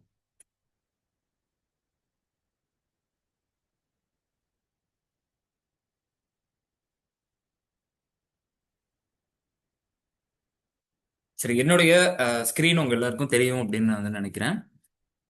வந்து ரிட்டையர்மெண்ட் கேல்குலேட்டர் இதை நம்ம வந்து பார்க்கலாம். இன்னைக்கு 50 வயதுக்கு உட்பட்டவர்கள், 50 வயதுக்கு மேற்பட்டவர்கள், சாரி. ஸோ அவங்களுக்கான நிகழ்ச்சி அப்படின்றதுனால இப்போ உங்களுடைய கரண்ட் ஏஜ் இங்கே 50 அப்படின்னு நம்ம வந்து வச்சுப்போம். ஸோ அதுக்கடுத்து நீங்கள் எப்போ ரிட்டையர் ஆக போறீங்க? 60 ஆண்டுகள் ரிட்டையர் ஆக போறீங்க. ஸோ அது 60 ஆண்டுகள் இந்த ஸ்க்ரீனில் நம்ம இந்த செல்லில் நம்ம போட்டுக்கலாம். அடுத்து நீங்கள் எத்தனை ஆண்டுகள் இருக்க போறீங்க அப்படின்றது 100 ஆண்டு அப்படின்னு நம்ம போட்டுருவோம். சரி, இப்போ 50 ஆண்டு 50 வயது ஆன நபர் ஓரளவுக்கு ஒரு 20 லட்ச ரூபாய் அவர் வந்து ஏற்கனவே வந்து சேர்த்து வச்சிருப்பாரு அப்படின்ற ஒரு அசம்ஷன் நாங்கள் வந்து எடுத்திருக்கோம். கரண்ட் சேவிங்ஸ் டில் டேட் அதை இங்கே நீங்கள் வந்து போட்டுக்கலாம். உங்களுக்கு 10 லட்சம்னா 10 லட்சம் போடுங்க. இல்லை என்னோட அசட்ஸ் வந்து 1 கோடி ரூபாய் ஏற்கனவே இருக்கு அப்படின்றவங்க 1 கோடி ரூபாய் வந்து போடுங்க. ஸோ மந்த்லி இன்வெஸ்ட்மெண்ட் அமௌண்ட் இதையும் தவிர்த்து, ஏற்கனவே கையில் வச்சிருக்க காசையும் தவிர்த்து மந்த்லி ஒரு சிஸ்டமேட்டிக் இன்வெஸ்ட்மெண்ட் பிளான் எஸ்ஐபி மூலியமாக போடும் தொகை 10,000னா 10,000 போடுங்க, 5,000னா 5,000 போடுங்க. நீங்கள் சேர்க்கக்கூடிய தொகை இங்கே அது 25,000 போட்டிருக்கோம். அதே மாதிரி நீங்க ஒரு லாஸ்ட் லெக் ஆஃப் இன்வெஸ்ட்மெண்ட்ஸ்ல வந்து இருக்கீங்கன்ற பட்சத்துல 10% ஸ்டெப் அப் பண்ணுவதுன்றது பரிந்துரைக்கப்பட வேண்டிய ஒரு விஷயம். ஸோ ஆண்டுக்காண்டு இந்த 25,000ன்றத அடுத்த ஆண்டு 27,500 ரூபாய், இந்த மாதிரி 10% நீங்க ஸ்டெப் அப் பண்ணிக்கிட்டே வரீங்க.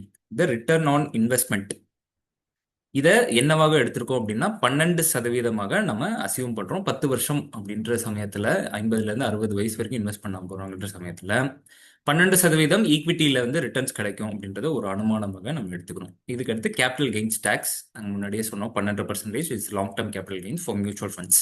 ஸோ அதையும் இங்கே கணக்கில் எடுத்துக்கிறோம். ஸோ இது ஒரு ரிட்டையர்மெண்ட் பென்ஷன் கால்குலேஷன்ல ரொம்ப முக்கியம் என்னன்னா இதுதான். உங்களுடைய தற்காலத்தைய ஆம், செலவுகள் எவ்வளவு அப்படின்றத நீங்க கண்டிப்பா கணக்குல வந்து எடுத்துக்கணும். இந்த நபருக்கு இந்த 50 வயதாகும் இந்த நபருக்கு இப்போ 40,000 ரூபாய் இதுவாகுதுன்னு வச்சுக்கோங்களேன், எக்ஸ்பென்சஸ் இருக்கு அப்படின்னு வச்சுக்கோங்களேன். 60 வயசு கழிச்சு அவருக்கு வந்து எவ்வளவு எக்ஸ்பென்ஸ் இருக்குன்னு பாத்தீங்கன்னா 71,000 ரூபாய் இருக்கும். இது எப்படி கால்குலேட் பண்றோம்? கீழே இருக்கிற இந்த ஹவுஸ் ஹோல்ட் இன்ஃபிளேஷன் ரேட், நம்மளுடைய இந்தியாவின் இன்ஃபிளேஷன் ரேட்டை வந்து 6% கன்சிடர் பண்றோம் நம்ம. அதை வச்சு இந்த இது வந்து காட்டுது. இந்த கால்குலேட்டர் வந்து 71,000 ரூபாய் உங்களுக்கு வந்து கிடைக்கும்னு காட்டுது. இப்போ என்னன்னா எக்ஸ்பென்சஸ் கால்குலேட் பண்றப்போ இப்போ சில எக்ஸ்பென்சஸ் நம்மளுக்கு இருக்கும். குழந்தைங்களுக்கு சில பேர் காலேஜ் ஃபீஸ் வந்து கட்டிட்டு இருப்பீங்க, இல்ல திருமணத்துக்காக சில விஷயங்கள் வந்து நீங்க சேர்த்துக்கிட்டு இருப்பீங்க. 60 வயசுல அந்த செலவுகள்லாம் நம்மளுக்கு வந்து இருக்காது. ஸோ 60 வயசுல என்னென்ன செலவுகள் இருக்காது அப்படின்றத நீங்க இப்ப கழிச்சிடணும். ஸோ எனக்கு 75,000 ரூபாய் மாசம் இதுவாகுது சார், இதுல சில இஎம்ஐ கட்டிட்டு இருக்கேன், அந்த விஷயங்கள்லாம் கட்டிட்டு இருக்கேன் அப்படின்னா அதெல்லாம் தயவு செய்து குறைச்சிட்டு 60 வயசுல உங்களுக்கு கடன் இருக்காது, இந்த மாதிரியான வேறு வேறு விஷயங்களுக்கு சேர்க்கக்கூடிய இப்ப போயிருக்கக்கூடிய பணம் இருக்காதுன்றதை கழிச்சிட்டு மிச்ச எக்ஸ்பென்ஸ் உங்களுக்கு வந்து எவ்வளவு இப்போதைக்கு ஆகுது அப்படின்றத அதை போடுங்க. அதுக்கான ஃபியூச்சர் ப்ரொஜெக்ஷன் நீங்க தன்னாலே இது வந்து ஃபெச் ஆகும் இந்த கால்குலேட்டர்ல. சரி, இப்போ பார்ப்போம். இந்த நபர் இப்போ 50 வயதில் அவர்கிட்ட கையில வந்து 20 லட்ச ரூபாய் பணம் இருக்கு, 3 லட்ச ரூபாய் வருஷம் வருஷம் சேமிக்கிறாரு. ஸோ அதுக்கு ஒரு ரிட்டர்ன் அவருக்கு 2,40,000 ரூபாய் வந்து கிடைக்குது. ஸோ இதை 10 வருஷம் கன்டினியூ பண்றாரு. ஸோ 60 வயதில் இது வந்து முடியுது. அவர் கையில் இருக்கக்கூடிய தொகையை நீங்க வந்து இங்க வந்து பார்க்கலாம். அதே மாதிரி அந்த வருஷம் இன்வெஸ்ட் பண்ண தொகை, அதுக்கப்புறம் அதுக்கு கிடைச்ச ரிட்டர்ன்ஸ். ஸோ இந்த 60வது வயசுல அவர் ரிட்டையர் ஆகுறாரு. ஸோ இங்க இருந்து பாத்தீங்கன்னா வித்ட்ராவல்ஸ் டூரிங் த இயர், ஒவ்வொரு ஆண்டும் நாங்க ஏற்கனவே போட்ட மாட்டீங்கன்னா 71,000 ரூபாய் அப்படின்றது அவருடைய செலவாக வந்து இருக்க போகுது 60 வயசுல. இதை வருஷா வருஷம் இந்த ஏற்கனவே ஒரு சேர்த்து வச்ச பணத்திலிருந்து ஒரு சிஸ்டமேட்டிக் வித்ட்ராவல் பிளான் மூலியமாக அவர் வித்ட்ரா பண்றாரு. 60 வயதில் இவர் வித்ட்ரா பண்ணாருன்னா எத்தனை வருஷம் இந்த பணம் தாக்கு பிடிக்கும்? இதுதான் 50 வயசு இந்த 55 வயசுல இருக்கவங்களுக்கான ஒரு $1,000,000 கேள்வி. அதை தான் இந்த கால்குலேட்டர் சால்வ் பண்ணுது. நீங்க பாருங்க, 83வது வயது வரை, அசியூமிங் 83வது வயது வரை இதே பணத்தை அவர் மாசம் மாசம் எடுத்தாருன்னா அவருக்கு இந்த பணம் தொடர்ந்து கிடைக்கும். அப்ப 84 வயசுல இருந்து என்ன சார் ஆகுறதுன்னா, he is running out of his funds. அவருக்கு அந்த பணம் முதல் வந்து கரைந்து விடும். அப்ப நான் என்ன பண்ணணும்? முதல் கரையாம இருக்கிறதுக்கு கூடுதலாக நான் இன்வெஸ்ட் பண்ணணும். அது எவ்வளவு பண்ணணும் அப்படின்றத இங்க நீங்க கண்டிப்பாக வந்து பார்க்கலாம். ஸோ 25,000 பண்ண வேண்டிய இடத்துல அவர் 30,000 ரூபாய் இன்வெஸ்ட் பண்றாரு. அப்ப எவ்வளவு நாள் தாக்கு பிடிக்கிறாரு அப்படின்னு பார்ப்போம். ஸோ 82 முன்னாடி பார்த்தோம். இன்னும் ஒரு 5,000 ரூபாய் இன்வெஸ்ட் பண்ணும் சமயத்துல அவருக்கு வந்து 88 வயசு வரை அவரால் இது பண்ண முடியுது. மோஸ்ட்லி 88, 90 அப்படிங்கிறது ஒரு அந்திம காலமாக இருப்பதற்கான நிறைய வாய்ப்புகள் வந்து இருக்கு. நம்ம 100ன்றது ரொம்ப ஆப்டிமலா நம்ம வந்து போட்டிருந்தோம். ஸோ 90, 92 வயசு வரைக்கும் நம்ம வந்து பிளான் பண்ணிக்கிறது ஒரு கரெக்டான ஒரு இதுதான். சரி, 20 லட்சம் இருப்பவருக்கு இது. இப்பயே சப்போஸ் சில பேர் 50 லட்சம் ரூபாய் கூட இது வச்சிருப்பீங்க. ஸோ அவங்க வந்து என்ன பண்ணலாம் அப்படின்னு பார்த்தீங்கன்னா, 50 லட்சமா இருந்தா கிட்டத்தட்ட சேஃப். ஏன்னா 60 வயசுல அவங்க வந்து முடிக்கிறாங்க.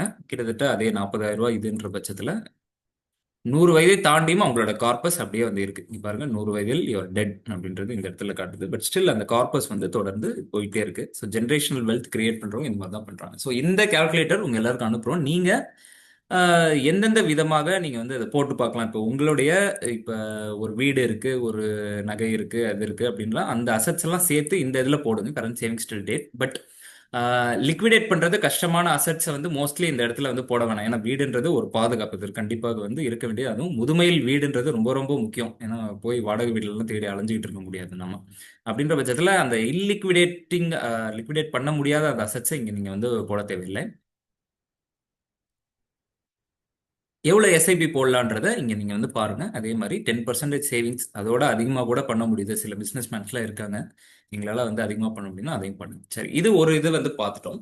இப்போ மொத்த தொகையாக என்கிட்ட வந்து ஏற்கனவே வந்து ஒரு பணம் இருக்கு, 25 லட்சம் இருக்கு, 30 லட்சம் இருக்கு. இதை எப்படி எஸ்டபிள்யூபியில் போட்டு இந்த வருஷத்துலேருந்து நான் வந்து எடுக்கலாமா, எடுத்தால் எவ்வளோ கிடைக்கும் அப்படின்னா அதுக்கு இந்த கால்குலேட்டர் நீங்கள் பயன்படுத்தலாம்.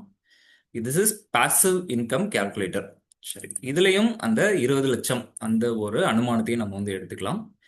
5% ரூல் அப்படின்னு வந்து அந்த ஸ்லைட்ஸ்ல வந்து முன்னாடி குமார் சார் சொன்னாரு. But we recommend you take only 4% of your whole corpus. 20 லட்சம் போட்டீங்கன்னா 4% வரைக்கும் எடுங்க. அது very very very safe. Because 50 வயசில் டவுன் சைட் ப்ரொடக்ஷன் தான் ரொம்ப வந்து முக்கியம். நம்ம போட்ட முதல் வந்து கரையாம இப்போ எவ்வளவு நாள் பாதுகாக்கிறோமோ அந்த அளவுக்கு நம்மளுக்கான தேவைகளையும் நம்ம வந்து அதிக காலத்துக்கு எக்ஸ்டெண்ட் பண்ணி பூர்த்தி செய்ய முடியும். சரி, இதுல 6,667 ரூபா, 20 லட்சம் ரூபாய்க்கு இந்த காலத்துல ஒரு வீடு வந்து கட்டவே வந்து முடியவே முடியாது. நீங்க ஒரு வீடு கட்டியிருந்தீங்கன்னா கண்டிப்பா 30 லட்சம் 40 லட்சத்துக்கு மேல தான் மினிமமாக வந்து இருக்கும். சென்னை மாதிரியான ஒரு இடங்கள்ல கண்டிப்பா இன்னைக்கு ஒரு 800 to 900 ஸ்கொயர் ஃபீட் வீடு நீங்க வச்சிருந்தீங்கன்னா அதுக்கு கிடைக்கக்கூடிய மாத வாடகை பார்த்தீங்கன்னா 15,000 ரூபா, அவ்வளவுதான் வந்து கிடைக்கும். 15,000ல மேக்ஸிமம் 20,000 ரூபாய் உங்களுக்கு வந்து கிடைக்கலாம். பட் ஆனா 20 லட்சத்தின் மூலியமாகவே உங்களுக்கு கிட்டத்தட்ட ஒரு 7,000 ரூபாய் இப்படி வந்து கிடைக்குது. இதே நீங்க அதுலேயே 30 லட்சம் கூட போட்டு பாருங்க, உங்களுக்கு 4% எடுக்க முடியும் அப்படின்ற பட்சத்துல உங்களுக்கு இவ்வளவு கிடைக்கும். சரி, எவ்வளவு சார் அதிகபட்சம் எடுக்கலாம் அப்படின்னு பாத்தீங்கன்னா 6%க்கு மேல தயவு செய்து அதுல வந்து ட்ரை பண்ணாதீங்க. 30 லட்சம் நீங்க வச்சிருந்தீங்கன்னா 15,000 ரூபாய் வரைக்கும் நீங்க மாதா மாதம் எஸ்டபிள்யூபியை எடுத்துக்க முடியும். இதுக்கு ஆனுவல் ரேட் ஆஃப் ரிட்டர்ன் 11% அப்படின்னு எடுத்திருக்கோம். ஏன்னா ஒரு 50-60 வயசுக்கு அப்புறமாட்டி என்ன மாதிரியான மியூச்சுவல் ஃபண்ட்ஸ்ல நீங்க முதலீடு செய்யலாம் அப்படின்றது உங்களுடைய கேள்வியாக வந்திருக்கும். எந்த மாதிரியான போர்ட்ஃபோலியோ அலோகேஷன் நம்மளுடைய மியூச்சுவல் ஃபண்ட்ஸ்ல இருக்கணும் அப்படின்றது. மோஸ்ட்லி உங்களுக்கு ஒரு ஹைபிரிட் ஃபண்ட்ஸ் தான் கொடுப்பாங்க. எஸ்டபிள்யூபி அப்படின்றப்ப எந்த ஒரு மியூச்சுவல் ஃபண்ட் டிஸ்ட்ரிபியூட்டராக இருந்தாலும் சரி, அட்வைசராக இருந்தாலும் சரி, ஒரு ஹைபிரிட் ஃபண்டை தான் வந்து அவங்க சூஸ் பண்ணுவாங்க. ரெண்டு விதமான காரணங்கள் இருக்கு. ஒன்று, ஹைபிரிட் அப்படின்னு வர்றப்போ அதிக அலோகேஷன் பார்த்தீங்கன்னா உங்களுக்கு டெட் ஃபண்ட்ஸ்ல வந்து இருக்கும், மீதி அலோகேஷன் உங்களுக்கு ஈக்விட்டியில் வந்து இருக்கும். டெட் ஃபண்ட்ஸ் அப்படின்னு சொல்லக்கூடியது இந்த பாண்ட் ஓரியன்ட் மியூச்சுவல் ஃபண்ட்ஸ்ல அது வந்து போடுவாங்க. அதற்கான ரிட்டர்ன் பார்த்தீங்கன்னா உங்களுக்கு 6-7% தான். எஃப்டி தரக்கூடிய அதே ரிட்டர்ன்ஸ் தான். பட் ஸ்டில் உங்களுக்கு மீதி இருக்கக்கூடிய தொகை இந்த இன்ஃப்ளேஷனையும் தாண்டி உங்களுக்கான ஒரு வளர்ச்சியையும் வந்து கொடுக்குது. இதுதான் சொன்ன பாதுகாப்பு பிளஸ் வளர்ச்சி, இது ரொம்ப முக்கியம் 50 வயதில். அப்போ இந்த பேலன்ஸ்டு அட்வான்டேஜ் ஃபண்ட் அப்படி இல்லைன்னா ஒரு ஹைபிரிட் ஃபண்ட்ஸ் இந்த மாதிரியான கேட்டகரி தான் உங்களுக்கு பரிந்துரைப்பாங்க. அதற்கு 10-11% நம்ம வந்து எதிர்பார்க்கலாம். இயர்லி இன்க்ரீஸ் இன் வித்ட்ராவல் எப்போவுமே நாங்க சொல்லக்கூடிய ஒரு அறிவுரை என்னன்னா, உங்களுடைய ரிட்டைர்மெண்ட் பிளானாக இருந்தாலும் சரி, எஸ்ஐபி பிளானாலும் சரி, இந்த 6% இன்ஃப்ளேஷன்றது எல்லா இடத்துலையும் நீங்க ஆட் பண்ணிக்கோங்க. இந்த யூலிப் பாலிசி, ஆன்விட்டி பிளான்ஸ் இதுலலாம் என்ன பண்றாங்கன்னா கேரண்டீடு அப்படின்ட்டு சீனியர் சிட்டிசன்ஸ்க்கு சொல்லி விற்கிறாங்க. நல்ல விஷயம்தான், கேரண்டி தான். வருடா வருடம் நீங்க ஒரு தொகையை மாதா மாதம் சம்பளமாக வந்து பெற்றுக்கொள்ளலாம், பென்ஷன் மாதிரி பெற்றுக்கலான்றாங்க. எல்லாமே சரிதான், கேரண்டின்றாங்க. ஆனா இந்த 6% இன்ஃப்ளேஷன்றது யாருமே எடுத்துக்கொள்வதே இல்லை. நீங்க 60வது வயசுல வந்து 10,000 ரூபாய் உங்களுக்கு மாசம் கிடைச்சதுன்னு ரொம்ப நல்ல விஷயம். அதுவே வந்து 75வது வயசுல இந்த 10,000 ரூபான்றது 6% இன்ஃப்ளேஷன் போனீங்கன்னா அதோட மணியோட வேல்யூவே 3,000 4,000 அப்படின்னு குறைஞ்சிரும். இன்ஃப்ளேஷன் யார் வந்து கணக்கில் எடுத்துக்கிறது? யாருமே வந்து கணக்கில் எடுத்துக்கிறதே இல்லை.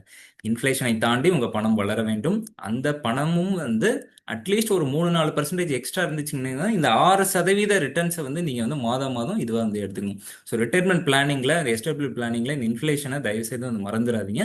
இது எப்பவுமே வந்து ஞாபகம் வச்சுக்கோங்க. சரி, இந்த நபர் இப்போ 30 லட்ச ரூபாய் போட்டாரு, 15,000 மாதம் மாதம் அவர் இதுல இருந்து எடுத்துக்க வந்து முடியும். ஸோ எவ்வளவு நாள் இந்த பணம் தாக்கு பிடிக்குது அப்படின்றத இங்க பார்க்கலாம். நீங்க முதல் வருடம் பாருங்க, ஓப்பனிங் பேலன்ஸ் 30 lakhs, வித்ட்ராவல் 1,80,000 ரூபாய். இதுக்கான ஆனுவல் ரிட்டர்ன் 3,10,000 ரூபாய் வந்து கிடைக்குது. ஸோ வித்ட்ரா பண்ண போக இந்த க்ளோசிங் பேலன்ஸை இந்த காலம்ல நீங்க வந்து பார்க்க முடியும். ஸோ இப்படியே வந்து போயிட்டு இருக்கு. கிட்டத்தட்ட 60 ஆண்டுகள் அவர் ஸ்டார்ட் பண்ணார்னா 30 வருஷம், 90 வயது வரை அவருடைய ஃபண்ட்ஸ் ரன் அவுட் ஆகாது. இது எத்தனை சதவீதத்துக்கு நான் சொன்னேன்? 6%. இந்த கால்குலேட்டர் பாருங்க, D3 × 6% டிவைடட் பை 12, மாதம் மாதம் 15,000, 6% அப்படின்ற பட்சத்துல.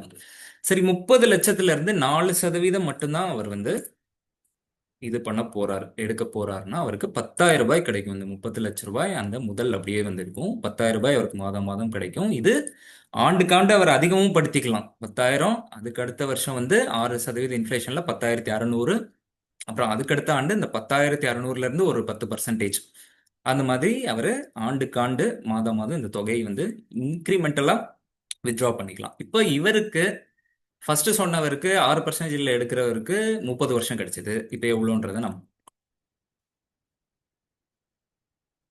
கிட்டத்தட்ட ரன் அவுட் ஆஃப் ஃபண்ட்ஸ் அப்படின்றது இங்கே காட்டவே இல்லை. அதுவும் அந்த கார்பஸ் எவ்வளோ வளர்ந்துருக்கு அப்படின்னு பார்த்தீங்கன்னா கிட்டத்தட்ட 120 கோடிக்கு மேலே வளர்வதாக கால்குலேட்டர் கிடைக்குது. இது வந்து பேப்பரில் பார்க்கறதுக்கு நல்லா இருக்கு, பட் ஸ்டில் ரியல் சினாரியோல பார்த்தீங்கன்னா 50-60 வருடங்களுக்கும் மேல் உங்களால் கண்டிப்பாக இந்த மாத ஒரு தொகையும் வந்து எடுக்க முடியும். அதே மாதிரி உங்களுக்கு வருடாம் வருடம் இந்த ஒரு 10%, ஐ மீன் 6% இன்ஃப்ளேஷனையும் நீங்க வந்து கண்டிப்பாக எடுக்க முடியும். சரி, இதுல ரொம்ப முக்கியமா கேட்க வேண்டிய கேள்வி, இதுல என்ன கேரண்டி இருக்கு? ஏன்னா ஆஹ், ஒரு பெரிய நிறுவனங்கள் ஆன்விட்டி பிளான்ஸ்லாம் எங்களுக்கு வந்து கொடுக்குறாங்க. அது கவர்மெண்ட் பேக்டா வேற இருக்கு. அவங்கெல்லாம் எங்களுக்கு மாசம் மாசம் இந்த மாதிரியான ஒரு தொகையை வந்து இது கேரண்டி கொடுக்குறாங்க. அது வாங்குறவங்களும் இருக்காங்க, சோஷியல் ப்ரூஃபும் இருக்கு. நீங்க எப்படி இதை வந்து இந்த அனுமானத்தை எடுக்க முடியும்? 11% இப்படி வருஷா வருஷம் எனக்கு கிடைக்கும் அப்படின்னா அதான் சொன்னேன். உங்களுக்கு ஆண்டுக்காண்டு ஒரு போர்ட்ஃபோலியோ அலோகேஷனை, அந்த போர்ட்ஃபோலியோ ரிவ்யூ பண்ணி அந்த அலோகேஷனை மாற்றுவது ரொம்ப வந்து முக்கியம். ஒரு குறிப்பிட்ட தொகை 60 வயதுக்கு மேல ஃபுல்லா உங்களுக்கு இந்த பாண்ட் ஓரியன்டான மியூச்சுவல் ஃபண்ட்ஸ், அதாவது இந்த டெட் மியூச்சுவல் ஃபண்ட்ஸ்ல தான் உங்களுக்கு கொடுக்க போறாங்க. அதுல 6-7% கேரண்டி. ஸோ உங்களுக்கு 50-60% பணம் அப்படின்றது ஒரு கேரண்டீடான ரிட்டர்ன்ஸ் கிடைக்குது. மீதி உள்ள 30-40% பணத்துக்கு தான் கொஞ்சம் ரிஸ்க் எடுக்க போறோம்.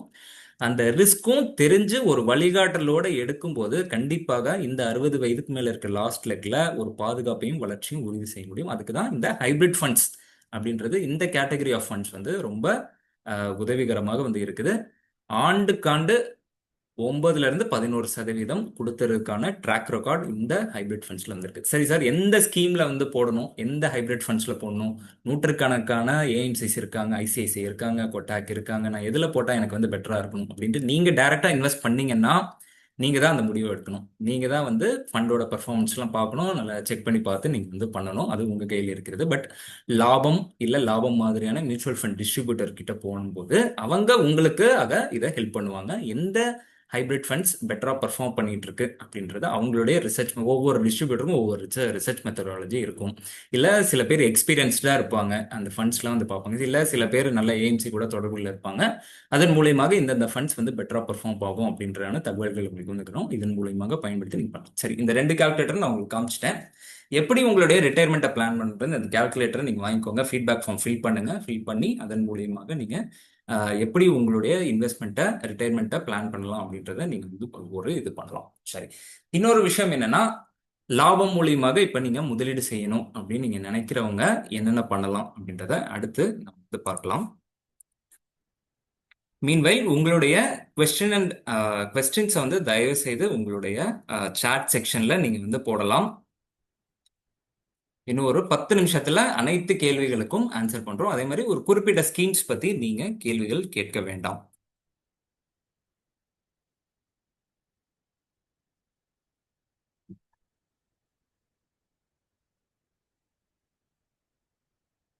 நிறைய கேள்விகள் நீங்க வந்து போட்டுட்டு இருக்கீங்க, எனக்கு தெரியுது, ஆர்வம் வந்து புரியுது. ஆஹ் லாபம் மூலியமாக முதலீடு செய்வது எப்படி அப்படின்றது ஒரு சின்ன இந்த செஷன் முடிச்சதுக்கு அப்புறமாட்டி நம்ம தாராளமாக அனைவரின் கேள்வி பதில்களையும் முடிஞ்ச அளவுக்கு நம்ம வந்து பார்க்கலாம்.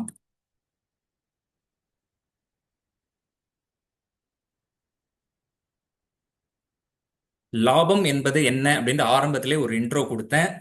திரும்பவும் ஒரு ரீஇன்ட்ரோடக்ஷன் வந்து கொடுத்துட்றேன். லாபம் என்பது விகடன் நிறுவனம், 100 ஆண்டு பழமையான இந்த விகடன் நிறுவனத்தின் ஒரு கிளை நிறுவனமாக இருக்கிறது. கடந்த ஆண்டு நவம்பர் 2024 எங்களோட ஆப்ரேஷன்ஸ் வந்து ஆரம்பித்தோம்.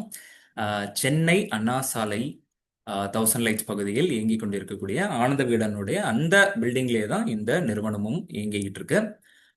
Vikatan wealth private limited, association of mutual funds in India, ஆம்ஃபின்னு சொல்லக்கூடிய அந்த ரெகுலேட்டரி பாடியில் ஒரு லைசன்ஸ் வாங்கின ஒரு ரெஜிஸ்டர்ட் மியூச்சுவல் ஃபண்ட் டிஸ்ட்ரிபியூட்டர். எங்களுடைய ஏஆர்என் நம்பர் 310095. இது நீங்கள் ஆம்ஃபியோட சைட்டில் இந்த நம்பரை போட்டு பார்த்தீங்கன்னாலும் Vikatan wealth private limited list ஆயிருக்கும்.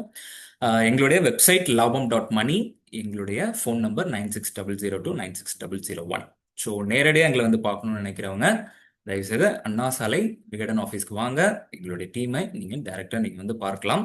முதலீடு சம்மந்தப்பட்ட அனைத்து கேள்விகளையும் நீங்கள் வந்து கேட்கலாம். முதலீட்டையும் ஆரம்பிக்கலாம். இப்போதைக்கு எங்ககிட்ட 700க்கும் மேற்பட்ட முதலீட்டாளர்கள் கிட்டத்தட்ட 16 நாடுகளிலிருந்து இன்வெஸ்ட் பண்ணிட்டு இருக்காங்க. தமிழ்நாட்டில் அனைத்து மாவட்டங்களிலும் இன்வெஸ்ட் பண்ணிருக்காங்க. USA, Canada, England, France, Switzerland, Germany, Saudi, Oman, Qatar, Kuwait, UAE, Japan, Singapore, Australia, Sri Lanka, இந்த நாடுகளில் இருக்கக்கூடிய என்ஆர்ஐஸ் எங்ககிட்ட இன்வெஸ்ட் பண்ணிட்டு இருக்காங்க.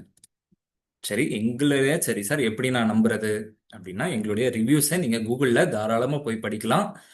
We are rated 4.8 out of 5. எங்களுடைய சர்வீஸ் எப்படி இருந்துச்சு அப்படின்றத எங்களுடைய எக்ஸிஸ்டிங் கிளையண்ட்ஸ் ஃபீட்பேக் கொடுத்துருக்காங்க. தயவுசெய்து இதை போய் நீங்க படிச்சு பாருங்க. எங்களுடைய சில முக்கியமான கிளையண்ட் டெஸ்டிமோனியல்ஸ் இங்கே வந்து கொடுத்துருக்கோம். For example, Parvathi from Namakkal என்ன சொல்றாங்கன்னு வந்து பார்ப்போம். பார்வதியோட இது பார்த்தீங்கன்னா, அவங்களுக்கு வந்து மியூச்சுவல் ஃபண்ட்ஸ்னா என்னன்னே வந்து தெரியவே தெரியாது. நானே வீடெல்லாம் கொஞ்சம் கொஞ்சம் படிச்சிருக்காங்க.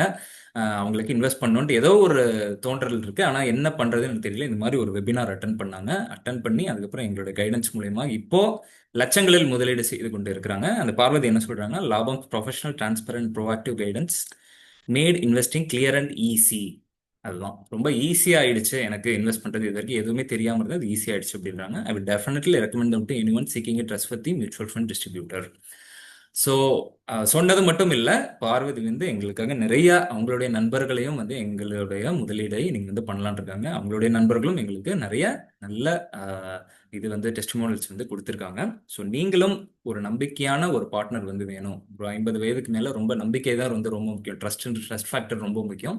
இந்த மாதிரி ட்ரஸ்டடான ஒரு டிஸ்ட்ரிபியூட்டரை நீங்கள் வந்து அணுகுவீங்க அப்படின்னு நான் நினைக்கிறேன். ஸோ ஏன் இன்வெஸ்ட் பண்ணணும் அப்படின்றதுலாம் நிறைய பார்த்துட்டோம், முக்கியமாக இந்த மாதிரியான கோல்ஸ். பட் இன்னைக்கு கோல்ஸ் உங்களுக்கு தெரியும், ரிட்டையர்மெண்ட்டுக்காக. எதற்கு ரிட்டையர்மெண்ட் பண்ணணும்? இன்ஃப்ளேஷன்ன்ற ஒரு ஒரு எதிரி, ஒரு சாத்தான், என்ன வேணாலும் சொல்லலாம். But it's a necessary devil. Inflation இல்லைனாலும் ஒரு நாடு வளர்ச்சி அடையுதா அப்படின்றத நம்மளால சொல்ல முடியாது. ஏன்னா ஜப்பானுக்கு இன்ஃப்ளேஷன் பார்த்தீங்கன்னா 1.5% 3% தான். அது கூட கிடையாது. இன்ஃப்ளேஷன்றது ஒன்று கிடையாது. ஆக்சுவலாக டிஃப்ளேஷன் நோக்கி போகக்கூடிய ஒரு நாடு. ஏன்னா எல்லாம் நிறைய வந்து வளர்ந்துட்டாங்க. அதுக்கப்புறமாட்டி சின்ன வயசு ஆட்கள் அங்கே கிடையவே கிடையாது. எல்லாம் முதியவர்கள் தான் இருக்கு. இதுக்கு மேலே எக்கனாமிக் க்ரோ ஆகுது அப்படின்றது ஒன்று கிடையாது. ஒரு ஸ்டாக்னன்சி பாயிண்ட் வந்து வளர்ந்துட்டாங்க. இன்னும் கொஞ்சம் வருஷத்துக்கு முன்னாடி, இப்போ ஒரு 2 வருஷமாக தான் வந்து ஜப்பானோட இண்டெக்ஸ் வந்து கொஞ்சம் கொஞ்சமாக வளர்ந்துகிட்டு இருக்கு. நல்ல விஷயம் தான். பட் ஸ்டில் இந்தியா அந்த மாதிரியான ஒரு நாடு கிடையாது. இளைஞர்கள் அதிகம் இருக்கும் நாடு. இந்த மாதிரியான ஒரு வளர்ச்சி பாதையை நோக்கி இன்னைக்கு பார்த்தீங்கன்னா, ஒரு 2 வாரத்துக்கு முன்னாடியான நியூஸ் பார்த்துருப்பீங்க. இந்தியா 4வது பெரிய எக்கனாமியாக வந்து ஆயிடுச்சு.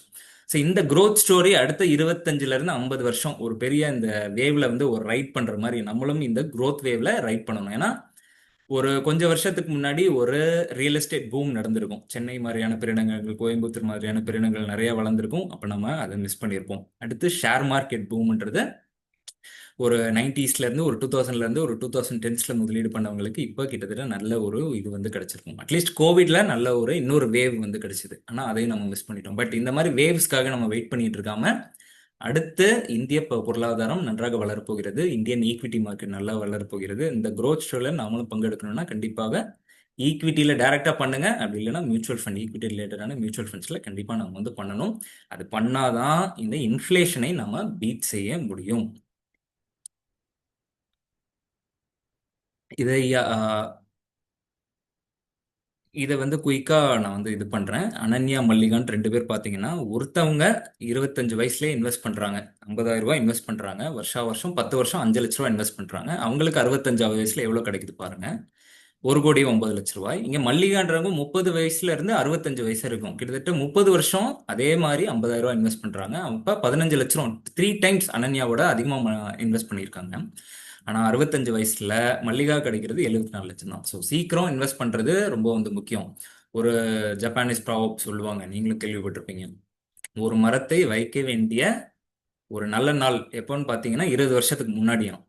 அதுக்கடுத்து எப்போ ஒரு மரத்தை சீட் பண்ணணும்னா இன்னைக்கு. The best day to plant tree was 20 years ago and the second best day to plant tree is today அப்படின்றாங்க.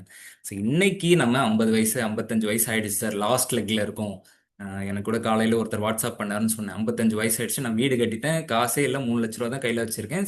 கவலைப்படாதீங்க, அடுத்து ஒரு 5 வருஷம் 60 வயசு வரைக்கும் நீங்கள் வேலை பார்க்குறீங்க அப்படின்னா தயவுசெய்து அதை வந்து முதலீடு பண்ணி ஏதோ ஒரு கார்பஸை இந்த எஸ்டபிள்யூபி மூலமாக எடுப்பதற்கான வாய்ப்பை நமக்கு நாமே உருவாக்கலாம். இதெல்லாம் வந்து குமார் சார் அவங்களோட இதில் வந்து காட்டினாங்க. எல்லாத்தையும் நம்ம வந்து பார்த்தோம். மியூச்சுவல் ஃபண்டின் இந்த ஒரு முக்கியமான இதை மட்டும் நான் எக்ஸ்பிளைன் பண்ணிடுறேன். எஸ்ஐபின்றது சிஸ்டமேட்டிக் இன்வெஸ்ட்மெண்ட் பிளான். மாதம் மாதம் நீங்கள் ஒரு தொகை போட போறீங்க. இது மாதிரி வார வாரம் ஒரு தொகை போடலாம், டெய்லி ஒரு தொகை போடலாம். அதே மாதிரி சிஸ்டமேட்டிக் டிரான்ஸ்ஃபர் பிளான் அப்படின்றது ரொம்ப உங்களை மாதிரியான சீனியர் சிட்டிசன்ஸ்க்கு உதவக்கூடிய ஒரு விஷயம்.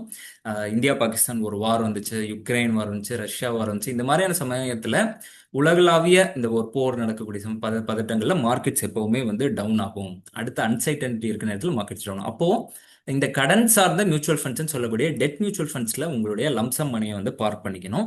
அதுல இருந்து எடுத்து என்னென்ன ரிஸ்க் அதிகமாக இருக்கக்கூடிய ஈக்விட்டி ரிலேட்டட் மியூச்சுவல் ஃபண்ட்ஸ், பங்கு சார்ந்த மியூச்சுவல் ஃபண்ட்ல அப்படி மூவ் பண்ணிக்கலாம். இது என்னன்னா ஒரு பெரிய பக்கெட்ல வச்சுக்கிட்டு ஒரு சேஃபான ஒரு இன்ஸ்ட்ருமெண்ட்ல வச்சுக்கிட்டு கொஞ்சம் கொஞ்சமா தண்ணி எடுத்து ஒரு சின்ன பக்கெட்ல மூவ் ஆன் பண்ணி கொண்டு போற மாதிரி இது எஸ்டிபி. அதே மாதிரி சிஸ்டமேட்டிக் வித்ட்ராவல் பிளான் நம்ம வந்து பார்த்தோம். நீங்கள் எஸ்ஐபி போட்டீங்க, 20 வயசுலேருந்து ஸ்டார்ட் பண்ணீங்க, ஒரு 50 வயசுல உங்களுக்கு வந்து 1 கோடி ரூபா சேர்த்துட்டீங்க. இந்த 1 கோடி ரூபா வச்சே என்ன பண்ணுறது? நம்ம வந்து சேர்க்கறதெல்லாம் செலவு பண்ணுறதுக்கு தான் இல்லையா? நம்மளுக்கு ஒரு ஸ்திரத்தன்மையை கிரியேட் பண்ணும் இல்லையா நம்மளோட இன்வெஸ்ட்மெண்ட்ஸ். அதற்கு இந்த எஸ்டபிள்யூபி மூலமாக கொஞ்சம் கொஞ்சம் மாதம் மாதம் நம்ம ஒரு பென்ஷனாக இந்த பணத்தை நீங்கள் வந்து எடுத்துக்கொள்ளலாம். இது எஸ்டபிள்யூபி. ஸ்டெப் அப் பண்ணுறது ஒன்றும் இல்லை. இந்த வருஷம் 10,000 பண்ணுறீங்க அப்படின்னா அடுத்த வருஷம் 11,000 பண்ணலாம். இந்த மாதிரி இன்வெஸ்ட்மெண்ட்டை கூட்டிகிட்டே போகிறது ஸ்டெப் அப். லம்சம்ன்றது மொத்த முதலீடு. இப்போ நீங்கள் 20-30 வயசுலலாம் பண்ணல, ஆனால் எஃப்டியில் ஏதோ ஒரு 25-30 லட்ச ரூபா வச்சிருக்கீங்க. சார் எனக்கு எஸ்டபிள்யூபி மூலியமாக நான் வந்து பண்ணணும், லம்சமாக பண்ணலாமா? இல்லை 1 லட்சம் 2 லட்சம் தான் வச்சிருக்கேன், அதை லம்சமாக பண்ணலாமா? தாராளமாக லம்சமாகவும் நீங்கள் மியூச்சுவல் ஃபண்டில் முதலீடு செய்ய முடியும். அதே மாதிரி இப்போவே சில பேசிக் கேள்விகள் இருக்கும். சார் இப்போ எஸ்ஐபியில் நான் 5,000 ரூபாய் பண்ணுறேன், அடுத்த வருஷம் இன்க்ரீஸ் பண்ணிக்கலாமா? பண்ணிக்கலாம். சார் எஸ்ஐபியில் இப்போ 6,000 ரூபாய் போட்டிருக்கேன், அடுத்த வருஷம் நான் குறைச்சிக்கலாமா? கண்டிப்பாக பண்ணிக்கலாம். அடுத்த வருஷம் இல்லை, நீங்கள் எப்போ வேணுமோ எந்த காலகட்டத்திலும் அதை ஏற்றலாம், இறக்கலாம், குறைக்கலாம். எப்போ ரெடீம் பண்ணணுமோ நீங்கள் வந்து எடுத்துக்கலாம். எஸ்ஐபியை ஸ்டாப் பண்ணலாம், ஸ்டாப் பண்ணலாம். ஏன்னா இந்த எல்ஐசி பாலிசிஸ்லாம் நடுவில் நீங்கள் ஸ்டாப் பண்ணீங்கன்னா உங்களுக்கு ஒரு பெனால்ட்டி போடுவாங்க. அது மட்டும் இல்லாமல் உங்களுக்கு அந்த ஸ்கீமே திரும்பவும் நீங்கள் போட்ட காசை நம்ம திரும்பவும் எடுக்க முடியாது அப்படின்ற மாதிரியான ஒரு ட்ராமா வந்து கிரியேட் பண்ணி வச்சிருக்காங்க. ஸோ அந்த மாதிரி கிடையாது எஸ்ஐபி அப்படின்றது. எஸ்ஐபி 3 மாதம் உங்களால் கட்ட முடியல அப்படின்னா அந்த எஸ்ஐபி அப்படியே ஸ்டாப் ஆகிடும். உங்கள் பேங்க் வேணால் ஏதாச்சும் ஒரு சார்ஜஸ் 300 400 அந்த மாதிரி சார்ஜஸ் போடுவாங்க. ஏன்னா உங்களுடைய பேங்க் அக்கௌண்ட்ல இருந்து அது போக போகிறது அந்த காசு. அது ஸ்டாப் ஆகுதுன்ற பட்சத்தில் அவங்க ஏதாவது ஒரு பெனால்ட்டி போடுவாங்களே வெளியே உங்களுடைய பணம் பத்திரமாக உங்களுடைய அந்த மியூச்சுவல் ஃபண்ட் அக்கௌண்ட்லேயே இருக்கும். அது தனியாக அந்த அனன்யா எக்ஸாம்பிள் சொன்னேன் இல்லையா, 10 வருஷம் போட்டு விட்டாங்கன்ட்டு, அது மாதிரி உங்களுடைய பணம் வளர்ந்துகிட்டே இருக்கும். ஸோ லம்சம் பெஸ்ட்டா எஸ்ஐபி பெஸ்ட்டா அப்படின்ற ஒரு கேள்வி எப்பயுமே வந்து வரும். ரெண்டுமே வெவ்வேறானது. ஒரு ஆப்பிள் வர்சஸ் ஆரஞ்சு மாதிரி. லம்சம் காசு இருந்தால் லம்சம் போடுங்க. அதே மாதிரி மார்க்கெட் டைமிங் இப்போ நல்லா இருக்கு, ஈக்விட்டி மார்க்கெட் வந்து இப்போ குறைஞ்சிருக்கு அப்படின்னா இப்போ போட்டிங்கன்னா ஒரு 5-6 வருஷத்துல இன்னும் கொஞ்சம் பெட்டரான ரிட்டர்ன்ஸ் வந்து கிடைக்கும். ஆனால் இருக்கிறதுல ஹையஸ்ட் பாயிண்ட் ஆஃப் இதில் வந்து உட்காந்துக்கிட்டு இருக்கு. இப்போ கோல்டு பார்த்தீங்கன்னா ஹையஸ்ட் இதில் வந்து உட்காந்துருக்கு. இப்போ நீங்கள் என்ட்ரா ஆனீங்க அப்படின்னா உங்களுக்கு கண்டிப்பாக லம்சம்ல கம்மியான ரிட்டர்ன்ஸ் தான் வந்து கிடைக்கும். ஸோ அது டைமிங்கை பொறுத்தது லம்சம் அப்படின்றது. பட் எஸ்ஐபின்றது எப்பவுமே வந்து தொடர்ந்து எனக்கு மாதம் மாதம் ஒரு சம்பளம் வருதுன்னா அதை நீங்கள் தொடர்ந்து போட்டுக்கிட்டே இருக்கலாம். லாபம் மூலியமாக சேர்ப்பவர்களுக்கான இதுதாங்க நியூமரஸ் பெனிஃபிட்ஸ் ஆஃப் லாபம் கிளைண்ட்ஸ். இதை நீங்கள் வந்து பார்க்கலாம். உங்களுக்கான ஒரு பேசிக் பட்ஜெட்டிங் கைடன்ஸ் இங்கே வந்து கிடைக்கும். அதே மாதிரி ஒரு ஃபினான்ஷியல் கோல் பிளானிங் கைடன்ஸ் இது வந்து கிடைக்கும். இது வந்து கைடன்ஸ் அப்படின்ற பட்சத்தில் நாங்கள் 20 ஆண்டுகளாக நாணய வீடங்கள் எழுதின, நாங்கள் படித்த, நாங்கள் இப்போ வந்து பர்சனலாக பண்ணிகிட்டு இருக்க விஷயங்களை உங்களுக்கு அந்த நாலேஜில் உங்களுக்கு நாங்கள் வந்து ட்ரான்ஸ்ஃபர் பண்ணோம். ஒரு சாம்பிள் சொல்லணும்னா ஒரு துபாயில் ஒருத்தர் வந்து போட்டார், ஒரு 2 மாதத்துக்கு முன்னாடி 10,000 ரூபாய் எஸ்ஐபி போட்டார். 5 வருஷம் நாங்கள் வேலை பார்க்குறேன் சார், இது வரைக்கும் எதுவுமே பண்ணல அப்படின்னா, 5 வருஷம் வேலை பார்க்குறீங்க, 1,50,000 ரூபா சம்பளம்ன்றீங்க, எப்படி பண்ணாமல் இருக்கீங்கன்னா, சார் நிறைய ஷூஸ் வாங்குவேன், ஃப்ரெண்ட்ஸோட சேர்ந்து நிறைய மால்ஸில் போய் ஷாப்பிங் பண்ணுவேன் அப்படின்லாம் அவங்க சொல்கிறாரு.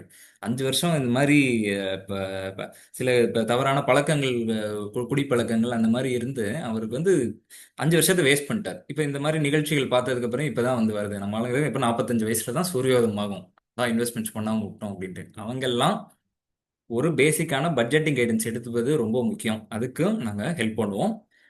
என்ன ஃபண்டில் நீங்கள் வந்து போடணுன்றதை கண்டிப்பாக அதை நாங்கள் சஜஸ்ட் பண்ணுவோம். எப்போவுமே நீங்கள் ஒரு ஃபோன், வாட்ஸ்அப், இமெயிலில் எப்போவுமே எங்களோட தொடர்பு கொண்டு நீங்கள் பேசிகிட்டு இருக்கலாம். ஒரு லாபம் ஆப் சப்போர்ட் உங்களுக்கு வந்து கிடைக்கும். இது தவிர்த்து சாட்பாட் சப்போர்ட் ஒரு வாட்ஸ்அப் அதுவும் உங்களுக்கு வந்து கிடைக்கும். வீக்லி மார்க்கெட்டில் என்ன நடக்குது அப்படின்ற இந்த மாதிரியான நிகழ்ச்சிகள் குறித்த தகவல்களை நியூஸ் லெட்டர் மூலம் அனுப்புகிறோம். அதே மாதிரி உங்களுக்கு ஒரு போர்ட்ஃபோலியோ ரிவ்யூன்னு சொல்றது கூட ஒரு போர்ட்ஃபோலியோ ரீபேலன்ஸ் சஜஷன் அதை நாங்கள் கொடுப்போம். ஏன்னா ஒரு மியூச்சுவல் ஃபண்ட் டிஸ்ட்ரிபியூட்டர் ரிவ்யூ பண்ணக்கூடாது, ஒரு ரெஜிஸ்டர்ட் இன்வெஸ்ட்மெண்ட் அட்வைசர் தான் ரிவ்யூ பண்ண முடியும். நாங்கள் ரிவ்யூன்னு சொல்றது ரீபேலன்ஸ் பண்ணலாமா வேண்டாமன்ற ஒரு இன்சிடென்டல் அட்வைஸ் உங்களுக்கு வழங்கப்படும். நீங்கள் ஃபைனலாக அதற்கான ஒரு முடிவை வந்து எடுக்கலாம். மார்க்கெட் டிப்ஸ்ல ரிமைண்டர் கால்ஸ் ரொம்ப முக்கியங்க. ஏன்னா நிறைய பேர் ஒரு பை கால்ஸ் நீங்க வந்து பாப்பீங்க, இந்த ஃபண்டை வாங்கணும், அந்த ஃபண்டை வாங்கணும், இந்த ஸ்டாக்ஸ் வாங்கணும், அந்த என்னைக்காச்சும் விற்கிறது பத்தி என்னைக்காச்சும் சொல்லியிருக்காங்களா?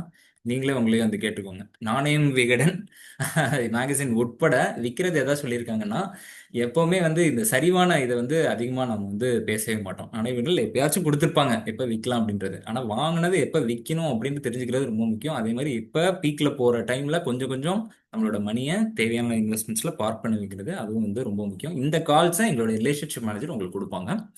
அடுத்து இந்த மாதிரியான knowledge webinars, weekly knowledge webinars conduct பண்ணுறோம். எங்களுடைய கிளைண்ட்ஸுக்கு தனியாக ஸ்பெசிஃபிக்காக investment advisers, mutual fund managers வந்து தொடர்பு கொண்டு அவங்களுக்காக தனியாக அந்த மார்க்கெட்ஸ் எப்படி போகும், அடுத்து என்னென்ன பண்ணலாம் அப்படின்ற ஸ்பெஷல் வெபினார்ஸையும் நாங்கள் வந்து கண்டக்ட் பண்ணுறோம். எக்ஸ்க்ளூசிவ் லாபமுடைய expert 5A NICM certified 5A experts கூட நீங்கள் கண்டிப்பாக தாராளமாக நேரடியாக பேசலாம். அது மட்டும் இல்லாமல் இந்த வாட்ஸ்அப் குரூப்பில் அடிக்கடி மார்க்கெட் நியூஸ்லாம் வந்து போட்டுட்ருக்கோம். உங்களுக்கான டெடிகேட்டட் ரிலேஷன்ஷிப், எப்போ பார்த்தாலும் எனக்கு ஒரு 50 வயசுக்கு மேலே யார் சார் எனக்கு வந்து கைட் பண்ணுவோம் அப்படின்னா, இந்த ரிலேஷன் மேனேஜருக்கு ஃபோன் பண்ணுங்க. அவர் எப்பவுமே வந்து ரெடியாக வந்து இருப்பார். இந்த சமீப காலத்தில் ஒரு புகார்கள் வந்து வருது, நீங்கள் வந்து என்ன என்ன பண்ணுறது, நாங்கள் பேசுகிறப்ப எடுக்க மாட்டீங்க, ஒரு 1 hour கழிச்சு தான் எடுக்கிறீங்க அப்படின்ட்டு. இல்லை, உங்களை மாதிரியான இந்த மாதிரியான இன்வெஸ்டர்ஸ் நிறைய பேர் எங்களுக்கு வந்து கால் பண்ணுறாங்க. அந்த நேரத்தில் எடுக்க முடியாமல் வந்து இருக்கலாம். யாராவது எக்ஸிஸ்டிங் இன்வெஸ்டர்னா அந்த குறைகள் இருந்துச்சுன்னா அதையும் நான் அட்ரஸ் பண்ணுறதுக்கு நான் இதுவாக இருக்கேன். கண்டிப்பாக எங்களுக்கு வாட்ஸ்அப்பில் வந்து சேட் பண்ணுங்கள். உங்களுக்கு சேவை செய்ய தான் நாங்கள் வந்து இருக்கோம். அதை நாங்கள் கண்டிப்பாக இருக்கணும். சரி, ஒரு ரெஜிஸ்டர்ட் இன்வெஸ்ட்மெண்ட் அட்வைசர் கிட்ட போனீங்கன்னா கிட்டத்தட்ட இந்த தொகை தான் அவர் வந்து சார்ஜ் பண்ணுவார். நீங்க 1 கோடி 2 கோடி இன்வெஸ்ட் பண்றீங்க, எனக்கு ரிவ்யூ பண்ணி கொடுங்கன்னா ரிவ்யூ மட்டும் தான் பண்ணுவார். அதுக்கப்புறம் அவர் கேவைசி பண்றது, இன்வெஸ்ட் பண்றது அதெல்லாம் அவர் வந்து கண்டிப்பா ஹெல்ப் பண்ண மாட்டாரு. ஹெல்ப் பண்ணவும் கூடாது, அவருடைய கம்ப்ளைண்ட்ஸ் அது. ஆனா ஒரு மியூச்சுவல் ஃபண்ட் டிஸ்ட்ரிபியூட்டர் மூலமாக இவ்வளவு நன்மை, லாபமோட மியூச்சுவல் ஃபண்ட் டிஸ்ட்ரிபியூட்டர் இருந்தீங்கன்னா இவ்வளவு நன்மை உங்களுக்கு வந்து கிடைக்குது. ஆனா நீங்க 57,000 பே பண்றீங்கன்னா இல்ல, அதெல்லாம் நீங்க எதுவுமே வந்து பே பண்ணல, செல்லிகாஸ் பே பண்றது கிடையாது. நாங்க விற்பது regular mutual funds.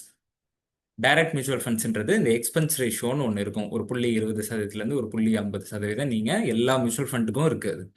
Direct fund, regular fund, எல்லா ஃபண்டுக்கும் அது வந்து இருக்கு. நான் டைரக்ட் ஃபண்ட்ஸ் தவிர்த்து நீங்கள் ரெகுலர் ஃபண்ட்ஸ்னு எங்கள் மாதிரி டிஸ்ட்ரிபியூட்டருக்கு வரும்போது அவங்க ஒரு 0.25%லேருந்து 1.5% அதிகமாக இருக்கக்கூடிய அந்த ரெகுலர் மியூச்சுவல் ஃபண்ட்ஸ் தான் உங்களுக்கு வந்து கொடுப்பாங்க. அதுவும் நீங்கள் டைரெக்டாக எங்களுக்கு காசு தர வேண்டியதில்லை, யூனிட்ஸில் கழிச்சிட்டு தான் உங்களுக்கு அந்த யூனிட்ஸே வந்து கிடைக்கும். அந்த ஏஎம்சி எங்களுக்கு அவங்களுடைய எக்ஸ்பென்ஸ் ரேஷியோ போக என்ன வந்து மீதி இருக்கோ அதை எங்களுக்கு கமிஷனாக வந்து கொடுப்பாங்க. ஸோ ஆனுவல் மெயின்டெனன்ஸ் சார்ஜ் இருக்கா சார், வருஷம் வருஷம் காசு கட்டணுமா, நான் ரிலேஷன்ஷிப் மேனேஜர் பேசுறது, அந்த காசு கிடையாது. எஸ்எம்எஸ்க்கு உங்கள் ஆப்பை யூஸ் பண்ணுறது ஏதாவது காசு கட்டணுமா, அந்த காசு எதுவும் கிடையாது. ஸோ எல்லாமே ஆம்ஃபி விதிப்படி நாங்கள் எந்த காசும் உங்ககிட்ட வாங்கக்கூடாது. எங்களுக்கு எல்லாம் வந்து மியூச்சுவல் ஃபண்ட்ஸ் கமிஷனாக எங்களுக்கு வந்து கொடுத்துட்றாங்க. ஸோ அதனால் நீங்கள் எந்த ஒரு நயா பைசாவும் உங்களுடைய பாக்கெட்லேருந்து எங்களுக்கு எக்ஸ்ட்ராவாக தரப்போகிறது இல்லை. இந்தந்த ஏஎம்சிஸ், டாப் ஏஎம்சிஸ் ஆக இருக்கக்கூடிய இந்த ஐசிஐசிஐ, ஆக்சிஸ், மோத்திலால் ஒஸ்வால் எல்லாருக்கூடயும் நாங்கள் டைப்ல இருக்கோங்க. உங்களுக்கு என்ன ஃபண்டில் எந்த கம்பெனியில் வேணும்னு நீங்கள் நினச்சிங்கனாலும் டாப் ஏஎம்சிஸ் கூட நாங்கள் இருக்கிறதுனால அதுலேருந்து உங்களுக்கு வாங்கி தந்துடுவோம்.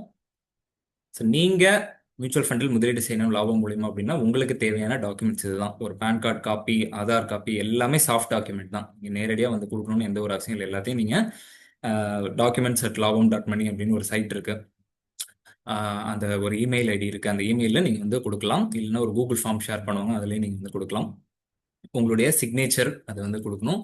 ஆனால் ஒயிட் பேப்பர்னு பயந்துடாதீங்க, அது ஒன்றும் வந்து இந்த வெத்தப்பதுறதுல காகிதம் மாதிரி கிடையாது.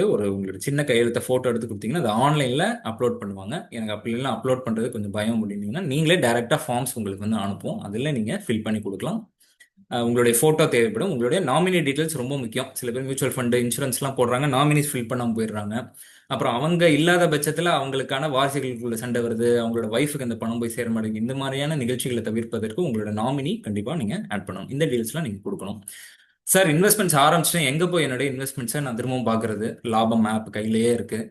நீங்கள் இன்வெஸ்ட்மெண்ட் பண்ணி 3லேருந்து 5 நாள், மேக்ஸிமம் 5 நாளுக்குள்ள உங்களோட இன்வெஸ்ட்மெண்ட்ஸ் என்னென்ன யூனிட்ஸ் அலோகேட் ஆயிருக்கு, எந்தெந்த மியூச்சுவல் ஃபண்டில் நீங்கள் பண்ணுறீங்க, எவ்வளோ வளர்ச்சி அடையுது, அதெல்லாம் தினசரி நீங்கள் இதில் பார்த்துக்கலாம். இதில் அப்சல்யூட் ரிட்டர்ன் பார்த்துக்கலாம், எக்ஸ்ஐஆர்ஆர் பார்த்துக்கலாம்.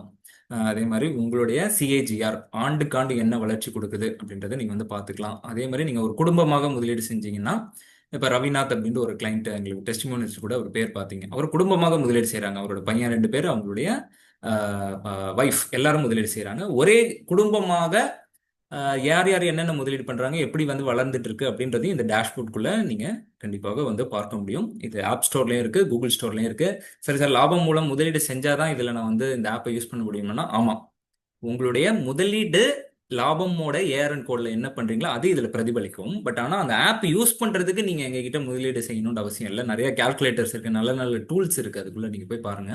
ஒரு 5-6 கால்குலேட்டர்ல அது கொடுத்துருக்காங்க, ஃப்ரீ தான் அது. நீங்க தயவுசெய்து டவுன்லோட் பண்ணி அதை நீங்க யூஸ் பண்ணி பார்க்கலாம். ஸோ லாபம் மூலியமாக நீங்க முதலீடு செய்ய தயாரா? ஒரு 50 வயது வந்துட்டீங்க. உங்களுக்கான பிரச்சனை என்னன்னா, இப்ப சார் ஓரளவுக்கு கணிசமான ஒரு ஃபண்ட்ஸ் இருக்கு, ஆனா எனக்கு வழிகாட்டுதல் இல்லை. நிறைய இன்சூரன்ஸ்ன்றாங்க, யூலிப்ன்றாங்க, பேங்க்ல எங்களுக்கு அழைச்சிக்கிட்டே இருக்காங்க, ஒரு இவ்வளவு தொகை வச்சிருக்காதீங்க, அவங்களே டைரக்டா ஃபண்ட்ஸ்ல போடுங்க அப்படின்றாங்க. நான் எங்க போகணும் அப்படின்ட்டு தெரியல அப்படின்னா, தயவு செய்து லாபம் உடைய இந்த ஒரு பர்டிகுலரான உங்களுக்காக ஒரு கால் நாங்கள் அரேஞ்ச் பண்ணியிருக்கோம். 15 to 20 மினிட்ஸ் எங்களோட ரிலேஷன்ஷிப் மேனேஜர் கூட நீங்கள் பேசலாம். இதுக்கு எந்த கட்டணமும் கிடையாது. உங்களுடைய தேவைகள் என்ன, உங்களுடைய பிரச்சனைகள் என்ன, தயவு செய்து அவங்க கிட்ட சொல்லுங்க. அவங்க உங்களுக்கான ஒரு பேசிக் பிளான், ஒரு கிளாரிட்டி காலை நீங்க கொடுக்காங்க. அதுக்கப்புறம் நீங்க லாபத்தில் முதலீடு செய்யலாமா வேண்டாமா அப்படின்ற நீங்க முடிவு பண்ணலாம். ஸோ இந்த கால் வேணும் அப்படின்றவங்களுக்கு ஒரு ஸ்பெஷலான ஒரு லிங்க் இருக்கு. அதே மாதிரி மோஸ்ட்லி நான் முதலீடு செய்ய தயார் அப்படின்றவங்க மட்டும் இந்த காலை நீங்க எடுத்துக்கலாம். உங்களுக்கான இந்த கேலண்டர் லிங்கை நான் இப்போ இந்த சாட் செக்ஷன்ல போடுறேன். அடுத்த ஒரு வாரத்துக்கு இது ஓப்பன்ல இருக்கும். நீங்க 20 நிமிஷம் இந்த கால் நீங்க ஃபிக்ஸ் பண்ணிக்கலாம். அடுத்த ஒரு வாரத்துல நீங்க எப்போ ஃப்ரீயா இருக்கீங்களோ அந்த டைம்ல நீங்க இது பண்ணிக்கலாம். So this is exclusively for people who would like to invest with லாபம். இல்லை மோஸ்ட் லைக்லி நான் பண்ணலான் இருக்கேன், பட் ஆனால் உங்களை பற்றி நான் தெரிஞ்சுக்கணும் அப்படின்னு நினைக்கிறவங்க இந்த சேல்ஸ் இந்த இந்த காலை நீங்கள் எடுக்கலாம்.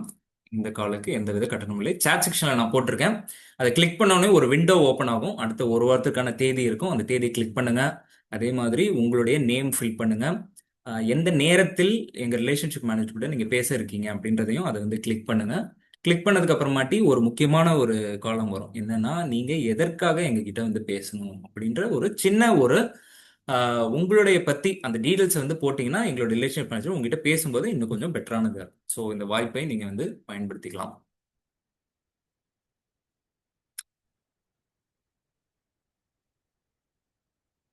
அதற்கடுத்து என்னென்ன டாக்குமெண்ட்ஸ் சார் நான் சப்மிட் பண்ணுற மாதிரி இருக்கும், நான் இன்வெஸ்ட்மெண்ட் பண்ணணும்னு நினைக்கிறேன். என்னென்ன விஷயங்கள் அதுக்கடுத்து நீங்கள் பண்ணணும் அப்படின்னா, டாக்குமெண்ட்ஸ் நான் ஏற்கனவே சொன்னேன், அந்த டாக்குமெண்ட்ஸை நீங்கள் கொடுங்க. அதுக்கப்புறம் உங்களுக்காக நேஷனல் ஸ்டாக் எக்ஸ்சேஞ்சில் ஒரு அக்கௌண்ட்டை ஓப்பன் பண்ணுவாங்க எங்களுடைய ரிலேஷன்ஷிப் மேனேஜர்ஸ். அதே மாதிரி நீங்கள் கொடுக்கக்கூடிய அந்த தொகை 10 லட்சம் 20 லட்சம் உங்களை நம்பி போடுறேன் சார், உங்களுடைய அக்கௌண்ட்ல போடணுமா அப்படின்னா எங்க அக்கௌண்ட்ல நீங்க போட போறது இல்லை. இது நாங்க சொன்னோம் இல்லையா, அந்த 35 ஏஎம்சிஸ் கூட நாங்க எம்பேனல் ஆயிருக்கோம் அப்படின்ற அவங்களுடைய அக்கௌண்ட்டுக்கு தான் போகுது. இது யார் மூலியமாக போகுது அப்படின்னா, நேஷனல் ஸ்டாக் எக்ஸ்சேஞ்சில் உங்களுக்கு யூசிசின்ற ஒரு அக்கௌண்ட் நாங்கள் ஓப்பன் பண்ணுவோம். அதன் மூலியமாக இந்த பரிவர்த்தனை நடந்து உங்களுடைய at the end of the day உங்களுடைய அந்த ஏஎம்சிக்கு போகுது. அந்த ஏஎம்சி யூனிட்ஸை ரெடீம் பண்ண முடியும். அந்த யூசிசி அக்கௌண்ட், அந்த மியூச்சுவல் ஃபண்ட் அக்கௌண்ட்ல உங்க போர்ட்ஃபோலியோல அந்த யூனிட்ஸ் அலோகேட் ஆகும். அதை நீங்க லாபம் ஆப்ல பார்த்துக்கலாம். ஸோ நம்ம ஒரு இடைப்பாலமாக தான் இருந்து செயல்படுறோம். உங்களை நம்பி நான் காசு போடுறது அப்படின்ற ஒரு கேள்வியே கிடையாது. நாங்கள் ஸ்கீம்ஸ் மட்டும் தான் சஜஸ்ட் பண்றோம். உங்களுக்கு என்னென்ன நேரத்தில் என்னென்ன ஸ்கீம்ஸ் பெட்டரா இருக்குன்ற இன்சிடென்டல் அட்வைஸ் நாங்கள் கொடுப்போம். உங்களுக்கு எப்போ பை கால் பண்ணலாம், செல் கால் பண்றாங்கன்னா அந்த ஒரு இன்சிடென்டல் அட்வைஸும் கொடுப்போம். பட் உங்களுடைய பணம் இஸ் வித் ஏஎம்சிஸ். இப்போ லாபம் இல்லைன்னா என்ன பண்றது?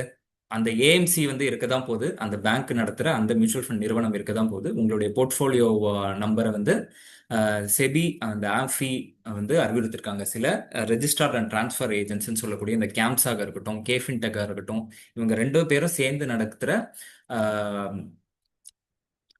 ஒரு ஒரு இது இருக்கு, எனக்கு டக்குன்னு வாயில வர மாட்டேங்குது, ஒரு சென்ட்ரல் அப்படின்ட்டு இவங்க சொல்றாங்க. அந்த ஒரு இது மூலியமாக உங்க போர்ட்ஃபோலியோ நம்பர் போட்டீங்கன்னாலே நீங்க என்னென்ன முதலீடு பண்றீங்கன்னு எடுத்துக்கலாம். அது மூலியமாக நீங்க வித்ட்ராவும் பண்ணிக்கலாம். So completely your money is போட்ட முதல் அந்த இடத்துல சேஃபாக இருக்கும். ஸோ அதுக்கப்புறம் நான் என்ன சார் பண்ணணும், அக்கௌண்ட் ஓப்பன் பண்ணிட்டேன் அப்படின்னா உங்களுக்கு ஒரு பேங்க் மேண்டேட் அப்ரூவல் லிங்க் கொடுப்பாங்க.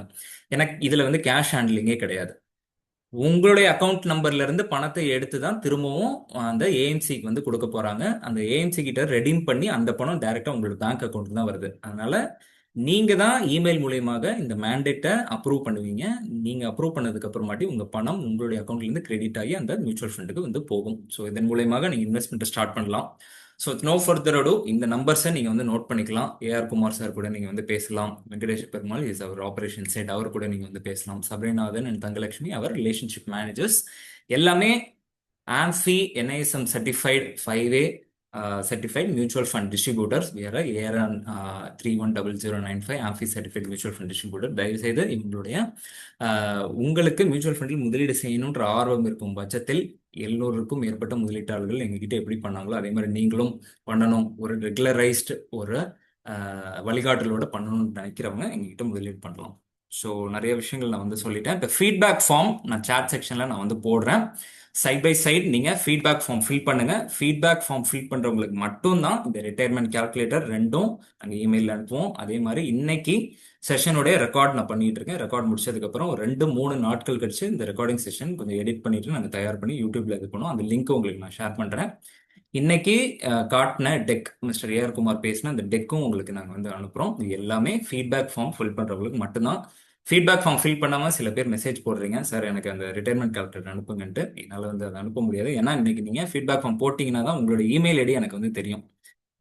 ஸோ தயவுசெய்து அந்த ஃபீட்பேக் ஃபார்ம் ஃபில் பண்ணுங்க. அந்த ஃபீட்பேக் ஃபார்ம்லையும் நீங்கள் லாபம் மூலியமாக முதலீடு செய்யணும்னு நினச்சிங்கன்னா அதையும் நீங்கள் ஃபில் பண்ணலாம். ஸோ ஃபீட்பேக் ஃபார்ம் லிங்க் நான் வந்து போட்டுட்டேன். ஓம் பிரகாஷ் கேட்டிருக்காரு ஃபீட்பேக் ஃபார்ம் லிங்க் எங்க அப்படின்றது, அதையும் போட்டேன். ஸோ அடுத்து ஒரு 10லேருந்து ஒரு 15 நிமிடம் நம்ம கேள்வி பதில்கள் போகலாம். Okay Selva, thank you. ஸோ சில பேர் கேட்டிருக்காங்க நீங்கள் என்ன டைப் ஆஃப் ஃபண்டை வந்துட்டு இது பண்ணுவீங்க அப்படின்னு. சார் நாங்கள் வந்து உங்களுக்கு அளவுக்கு அதிகமான ரிஸ்க் இருக்கிற எந்த ஃபண்டையும் நாங்கள் இது பண்ண மாட்டோம். இப்போ உதாரணமாக செக்டோரல் ஃபண்டு நாங்கள் சஜஸ்ட் பண்ணவே மாட்டோம். தீமேட்டிக் ஃபண்டு நாங்கள் சஜஸ்ட் பண்ணவே மாட்டோம். என்எஃப்ஓ எங்ககிட்ட கிடைக்காது. ஸோ ப்ராட் பேஸ்டு ஃபண்டு தான் வந்துட்டு எங்ககிட்ட உங்களுக்கு கிடைக்கும். அது உங்களுடைய ரிஸ்க்கு ஏற்ற மாதிரி யாருக்கு என்ன ஃபண்டு வேணுமோ அதை வந்து நாங்கள் வந்துட்டு கொடுப்போம். வருஷத்துக்கு ஒரு முறை உங்களுடைய போர்ட்ஃபோலியோவை நாங்கள் வந்து ரெவியூ பண்ணி கொடுப்போம். சில பேர் ஒருத்தர் கேட்டிருக்கிறாரு, நாங்கள் வந்துட்டு குரோ ஜெரோதாவில் வாங்குற மாதிரி நாங்கள் நினச்ச ஃபண்டெல்லாம் வந்துட்டு உங்கள் லாபம் ஆப்பில் வாங்கலாமான்னு கேட்டிருக்கிறாரு. வாங்க முடியும், ஆனால் அதுக்கான பொறுப்பை நீங்கள் தான் ஏற்றுக்கணும். நாங்கள் சொல்கிற ஃபண்டை நீங்கள் வாங்குறப்ப அதுக்கான பொறுப்பை நாங்கள் ஏற்றுக்க முடியும். ஏன்னா உங்களுக்கு கைட் பண்ணுறதுக்கு தான் நாங்கள் இருக்கோம்.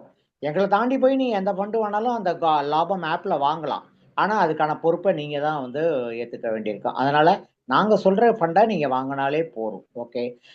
சர்வீஸ் சார்ஜ் எங்களுக்கு எந்த சர்வீஸ் சார்ஜும் நீங்கள் கொடுக்க வேண்டியது இல்லைங்க.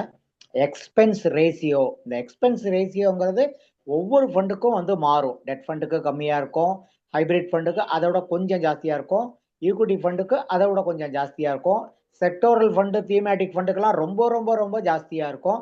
அந்த ஃபண்டெல்லாம் கொடுக்க மாட்டோம். ஸோ நம்ம கம்மியாக இருக்கிற எக்ஸ்பென்ஸ் ரேஷியோ மட்டும்தான் கொடுப்போம். ஆனால் அதே நேரத்தில் நல்ல ரிட்டர்ன் கொடுக்கக்கூடிய ஃபண்டாகவும் அது இருக்குங்கிறதுனால நீங்கள் வந்து சர்வீஸ் சார்ஜுன்னு எங்களுக்கு எதுவுமே கொடுக்க வேண்டியதில்லை. எக்ஸ்பென்ஸ் ரேஷியோ மட்டும் நீங்கள் வந்து கொடுத்தீங்கன்னா வந்து போதும். ஒருத்தர் வந்து ரொம்ப மனம் வருந்தி சொல்லியிருக்கிறாரு, நீங்கள் எல்லாம் வந்து பெரிய பெரிய முதலாளிக்கு சொல்கிறீங்க, 20,000 சம்பாதிக்கிறவங்களுக்குலாம் பேசவே மாட்டேங்கிறீங்களே அப்படின்னு. அப்படிலாம் கிடையவே கிடையாது சார். நீங்கள் மியூச்சுவல் ஃபண்டில் 100 ரூபா, 500 ரூபா, 1000 ரூபா கூட நீங்கள் இன்வெஸ்ட் பண்ணலாம். சார் எனக்கு தெரிஞ்ச ஒரு 50 பேர் 500 ரூபா போடுறதுக்கு ரெடியாக இருக்கீங்கன்னா தயவு செஞ்சு இன்ட்ரடியூஸ் பண்ணுங்க அவங்கள. அவங்களுக்கு 500 ரூபா போடுறதுக்கு நான் உங்களுக்கு ஹெல்ப் பண்ணுறேன். ஓகேயா? நாம் அதை பற்றி பேசவே இல்லை அப்படிங்கிற மாதிரி எல்லாம் வந்து நீங்கள் சொல்ல வேணாம். நீங்கள் யாரை வேணாலும் வந்துட்டு 500 ரூபா போடுறதுக்கு எங்களுக்கு 50 பேர் இருக்காங்க சார், 500 பேர் இருக்காங்க சார், தயவு செஞ்சு அனுப்பி விடுங்க. ஓகேயா? அதே மாதிரி வந்து இது வந்து எஸ்டிஜியும் எல்டிசிஜியும் வந்துட்டு ஆட்டோமேட்டிக்காக டிடெக்ட் பண்ணிடுவாங்களா அப்படின்னா பண்ண மாட்டாங்க. நம்ம தான் வந்து பணம் வந்த பிறகு நம்ம தான் வந்துட்டு அதை வந்து பணமாக வந்து கட்டணும். அதனால வந்து நம்ம டேக்ஸ் ஃபைல் பண்ணுறப்போ நம்ம கட்டாயமாக நம்ம அதை வந்துட்டு இது பண்ணணும். ஓகேயா? அவங்க பண்ண மாட்டாங்க. ஸோ என்சிடி வந்து ஒருத்தர் சேஃபான்னு கேட்டிருக்கிறாரு. சேஃபா இல்லையா அப்படிங்கிறத நீங்கள் யார் எவ்வளோ காலத்துக்கு பண்ண போகிறீங்க அப்படிங்கிறத பொறுத்து இருக்கும். ஓகேயா?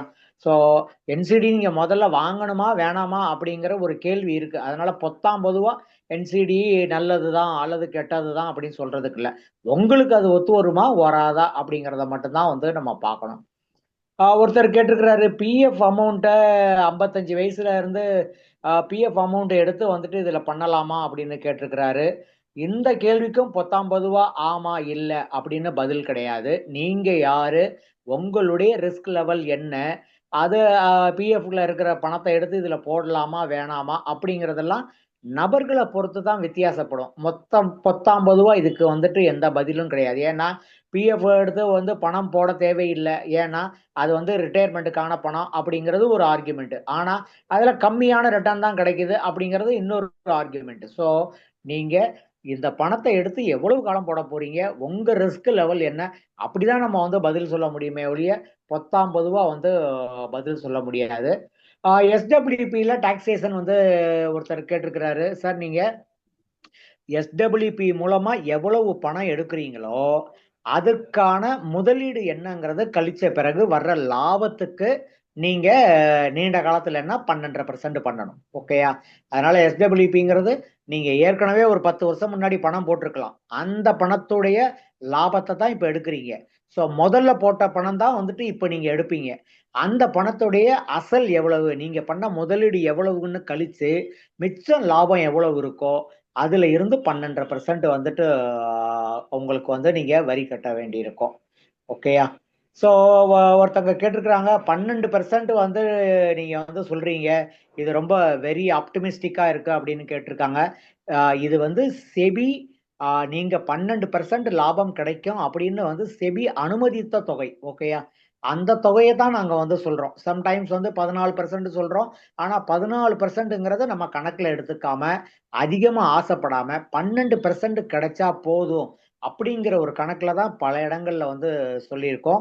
சம்டைம்ஸ் 18% கூட கிடைக்குது. ஆனா அதை நம்ம ஒரு பெருசா நம்ம வந்துட்டு ஒரு கணக்குல எடுத்துக்க கூடாது. 12% லாபம் கிடைச்சாலே போதும் அப்படிங்கிற மாதிரி வந்துட்டு இருந்ததுன்னா வந்து நல்லா இருக்கும். ஸோ பிபிஎஃப் மியூச்சுவல் ஃபண்ட் இதுல வந்து எது பெஸ்ட், டாக்ஸ் டிடக்ஷனுக்கு எது பெஸ்ட் அப்படின்னு வந்து கேட்டிருக்கிறாங்க. சார் எல்லாமே நீங்க யாரு அப்படிங்கிறத பொறுத்து தான் சார், உங்க ரிஸ்க் லெவல் என்ன அப்படிங்கிறத பொறுத்து தான் இது பண்ண முடியும்.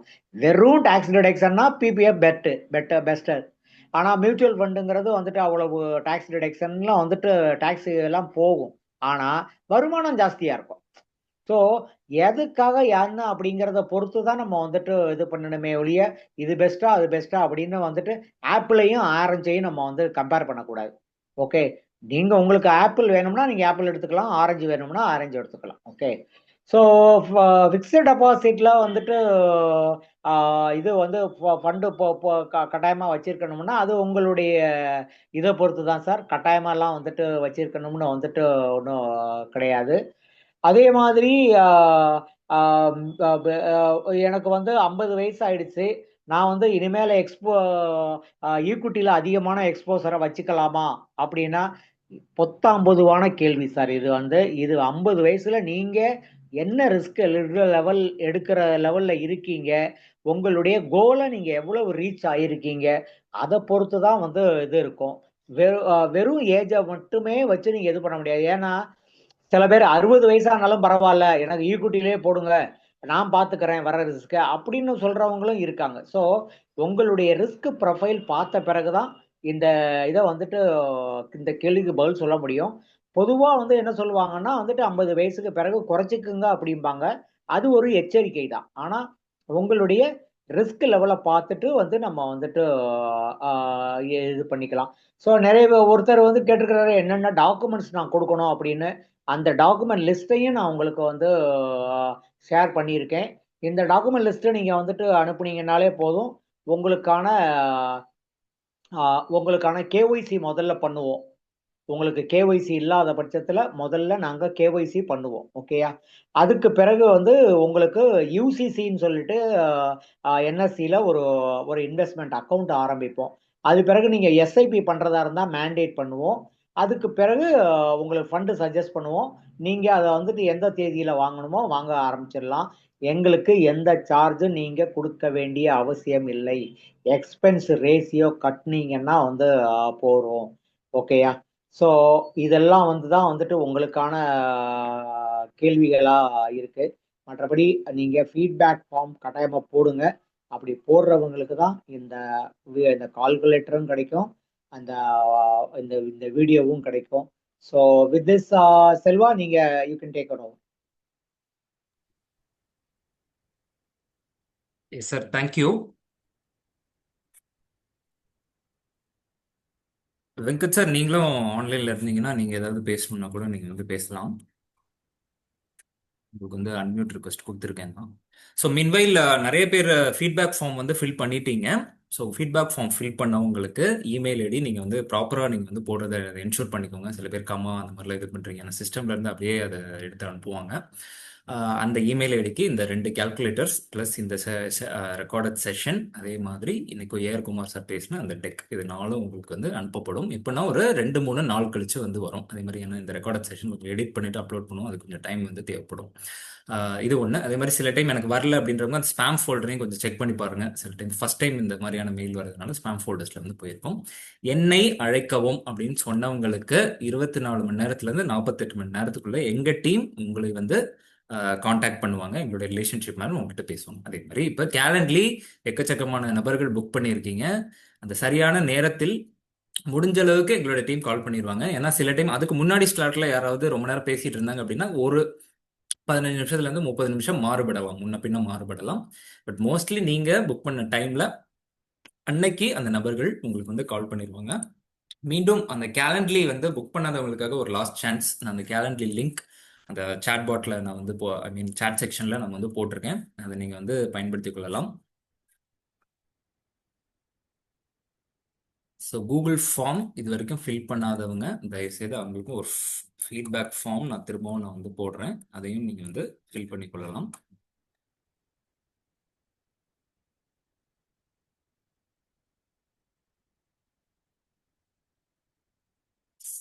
சார் அதான் சொன்னேன், ப்ளீஸ் சென்ட் மீ த கால்குலேட்டர்னு போட்டிருக்கீங்க. நான் கால்குலேட்டர் வந்து 2 நாள் ஆகும் அனுப்புறதுக்கு. எல்லாரும் ஃபீட்பேக் ஃபார்ம், ஏன்னா சில பேர் இன்னைக்கு போடுவாங்க, சில பேர் நாளைக்கு வந்து போடுறாங்க. ஸோ கம்ப்ளீட்டாக எல்லாருக்கும் சேர்த்து ஒரே நாளில் நாங்கள் ஃபீட்பேக் ஃபார்ம் போட்டவங்களுக்கு நாங்கள் அந்த கால்குலேட்டர்ஸ் நாங்கள் வந்து அனுப்பிச்சி வைப்போம். அதே மாதிரி நிறைய பேர் அந்த இது போட்டிருந்தீங்க, ஐ மீன் கேலண்ட்லி புக் பண்ணவங்களுக்கு ஒரு அக்னாலேஜ்மெண்ட் மெயில் உங்களுடைய இமெயில் ஐடிக்கு திரும்பவும் வந்திருக்கும். லாபம் மூலியமாக இந்த கேலண்டர்ல புக் பண்ணவங்களுக்கு வந்திருக்கும். அதை கிளிக் பண்ணி அக்செப்ட் பண்ணிருங்க. அக்செப்ட் பண்ணிட்டீங்க அப்படின்னா ஒரு அக்னாலஜ்மெண்ட் எங்களுக்கும் வந்துடும். ஸோ இவங்க வந்து அந்த நேரத்தில் வந்து பேசுறதுக்கு தயாராக இருக்காங்க அப்படின்றதுக்கு. ஸோ வித் தட் செட், இன்றைய நிகழ்ச்சியின் முடிவுக்கு நம்ம வந்து வந்துட்டோம். 50 வயதுன்றது ஒரு கிரிட்டிக்கலான ஒரு வயது. 45-50 வயசுல நிறைய பேர் இன்வெஸ்ட் பண்ணணும்னு ஸ்டார்ட் பண்றாங்க. இனிமேல் நீங்க தயவு செய்து வெயிட் பண்ணிக்கிட்டே இருக்காதீங்க. லாபம் மாதிரியான ஒரு நல்ல மியூச்சுவல் ஃபண்ட் டிஸ்ட்ரிபியூட்டர் உங்களுக்கு பக்கத்தில் இருந்தாங்கன்னா அவங்க கூடயும் நீங்க தாராளமாக இன்வெஸ்ட் பண்ணலாம். பட் எங்களுக்கு நீங்க நிறைய பேருக்குங்க தாராளமான ஒரு சப்போர்ட் வந்து எங்களுக்கு வந்து இருக்கு. ஸோ நல்ல ஒரு சர்வீஸ் இருக்கிறதுனால தான் இத்தனை 700க்கும் மேற்பட்ட நபர்கள், உலகளாவிய நபர்கள் எங்ககிட்ட இன்வெஸ்ட் பண்ணிட்டு இருக்காங்க. நீங்களும் அந்த சர்வீஸை கண்டிப்பாக நீங்க வந்து எடுத்துக்கலாம். ஆனுவல் மெயின்டெனன்ஸ் சார்ஜ்லாம் எதுவும் கிடையாது. ப்ரோசர் அதை மாதிரி நாங்கள் எதுவும் சார்ஜ் பண்ணுறது கிடையாது. But we sell regular mutual funds, அதுக்கு ஒரு கமிஷன் கண்டிப்பாக நீங்கள் கொடுக்க தான் வந்து வேணும். அதையும் நீங்கள் வந்து மனசில் வச்சுக்கோங்க. நிறைய எல்லாம் முடிச்சதுக்கப்புறம் எனக்கு ரெகுலர் ஃபண்ட்ஸ் இல்லையா, ரெகுலர் ஃபண்ட்ஸ் தான் தரீங்களா, டைரக்ட் ஃபண்ட்ஸ் தானே நான் வந்து கேட்டேன் அப்படின்னு தயவுசெய்து எங்ககிட்ட யாரும் வர வேண்டாம். டைரக்ட் ஃபண்ட்ஸ் விற்பதற்கான இது இடம் அல்ல. ஏன்னா நாங்கள் வாங்கியிருக்க லைசன்ஸ் வந்து ஒரு மியூச்சுவல் ஃபண்ட் டிஸ்ட்ரிபியூஷன் லைசன்ஸ், அதுதான் எங்களால் வந்து செல் பண்ண முடியும். ஸோ ரொம்ப ஒரு கிளாரிட்டி நம்ம வந்து கொடுத்துட்டோம். வேறு விதத்தில் எஸ்டபிள்யூபி பற்றி உங்களுக்கு வந்து தெரிஞ்சுக்கணும், நான் அதில் இன்வெஸ்ட் பண்ணணும்னு நினைக்கிறவங்க தயவுசெய்து டைம் இனிமேலும் வேஸ்ட் பண்ணாதீங்க. எங்களோட ரிலேஷன்ஷிப் மேனேஜருக்கு வந்து இது பண்ணுங்க. இல்லை நான் டேரெக்டாக நான் வந்து பேசினேன் சார், நேரடியாக நான் வந்து பார்க்கலாமா அப்படின்னா அண்ணா சாலையில் ஆனந்த விடன் ஆஃபீஸ் கூகுள் மேப்ஸில் போட்டிங்கனாலே வரும். தயவுசெய்து அண்ணா சாலையில் இருக்கக்கூடிய எங்களோட ஆஃபீஸ்க்கு காலையில் 10 மணிலேருந்து ஈவினிங் 6 மணிக்குள்ளே எப்போ வேணாலும் you can walk in. AR Kumar sir, Venkatesh Perumal, இல்லைன்னா தங்கலட்சுமி, இல்லைன்னா சபரி, இந்த 4 பேரில் யாரோ ஒருத்தர் உங்களை வந்து அட்டன் பண்ணுவாங்க. உங்களுக்கான கேள்விகள் எல்லாத்தையும் நீங்கள் வந்து கேட்டுட்டு வேணும் அப்படின்னா நிறைய பேர் தாராளமாக ஸ்ட்ரெயிட்டாக இன்வெஸ்ட்மெண்ட்ஸை அப்படியே கையோட உட்காந்து ஆன்லைன் மூலியமாக பண்ணிட்டும் பண்ணவங்களாம் வந்து இருக்காங்க. அது மாதிரியும் நீங்கள் வந்து ஸ்டார்ட் பண்ணலாம். ஸோ 2026 ஒரு நல்ல தொடக்கமாக இருக்கட்டும். உங்களுடைய ஓய்வு காலம் நிம்மதியாக, சந்தோஷமாக, பாதுகாப்பும் வேணும், வளர்ச்சியும் வேணும் அப்படின்னு நினைக்கிறவங்க தாராளமாக இந்த லாபமுடைய சர்வீசஸை நீங்கள் வந்து யூஸ் பண்ணிக்கலாம். கூகுள் ஃபார்ம் லிங்க் இந்த நிகழ்ச்சியை இப்போ நான் வந்து க்ளோஸ் பண்ண போகிறேன். அதுக்கு முன்னாடி இன்னும் மீண்டும் ஒரு முறை அது வந்து போட்டிருக்கேன். என்னை அழைக்கவும் அப்படின்றவங்களுக்கு 24 மணி நேரத்திலிருந்து 48 மணி நேரத்துக்குள்ள எங்களுடைய டீம் கிட்ட இருந்து ஒரு அழைப்பு வந்து வரும். தயவுசெய்து இந்த வாய்ப்பை நீங்க நல்ல முறையில் பயன்படுத்தி உங்களுடைய ஓய்வு காலத்தை இனிமையான, அமைதியான, ஒரு உற்சாகமான ஓய்வு காலமாக ஏற்படுத்திப்பீங்க அப்படின்றது எங்களுடைய வேண்டுதலுமாக, வாழ்த்துக்களுமாக இருக்கிறது. So thank you so much and see you at another such meeting. Thank you.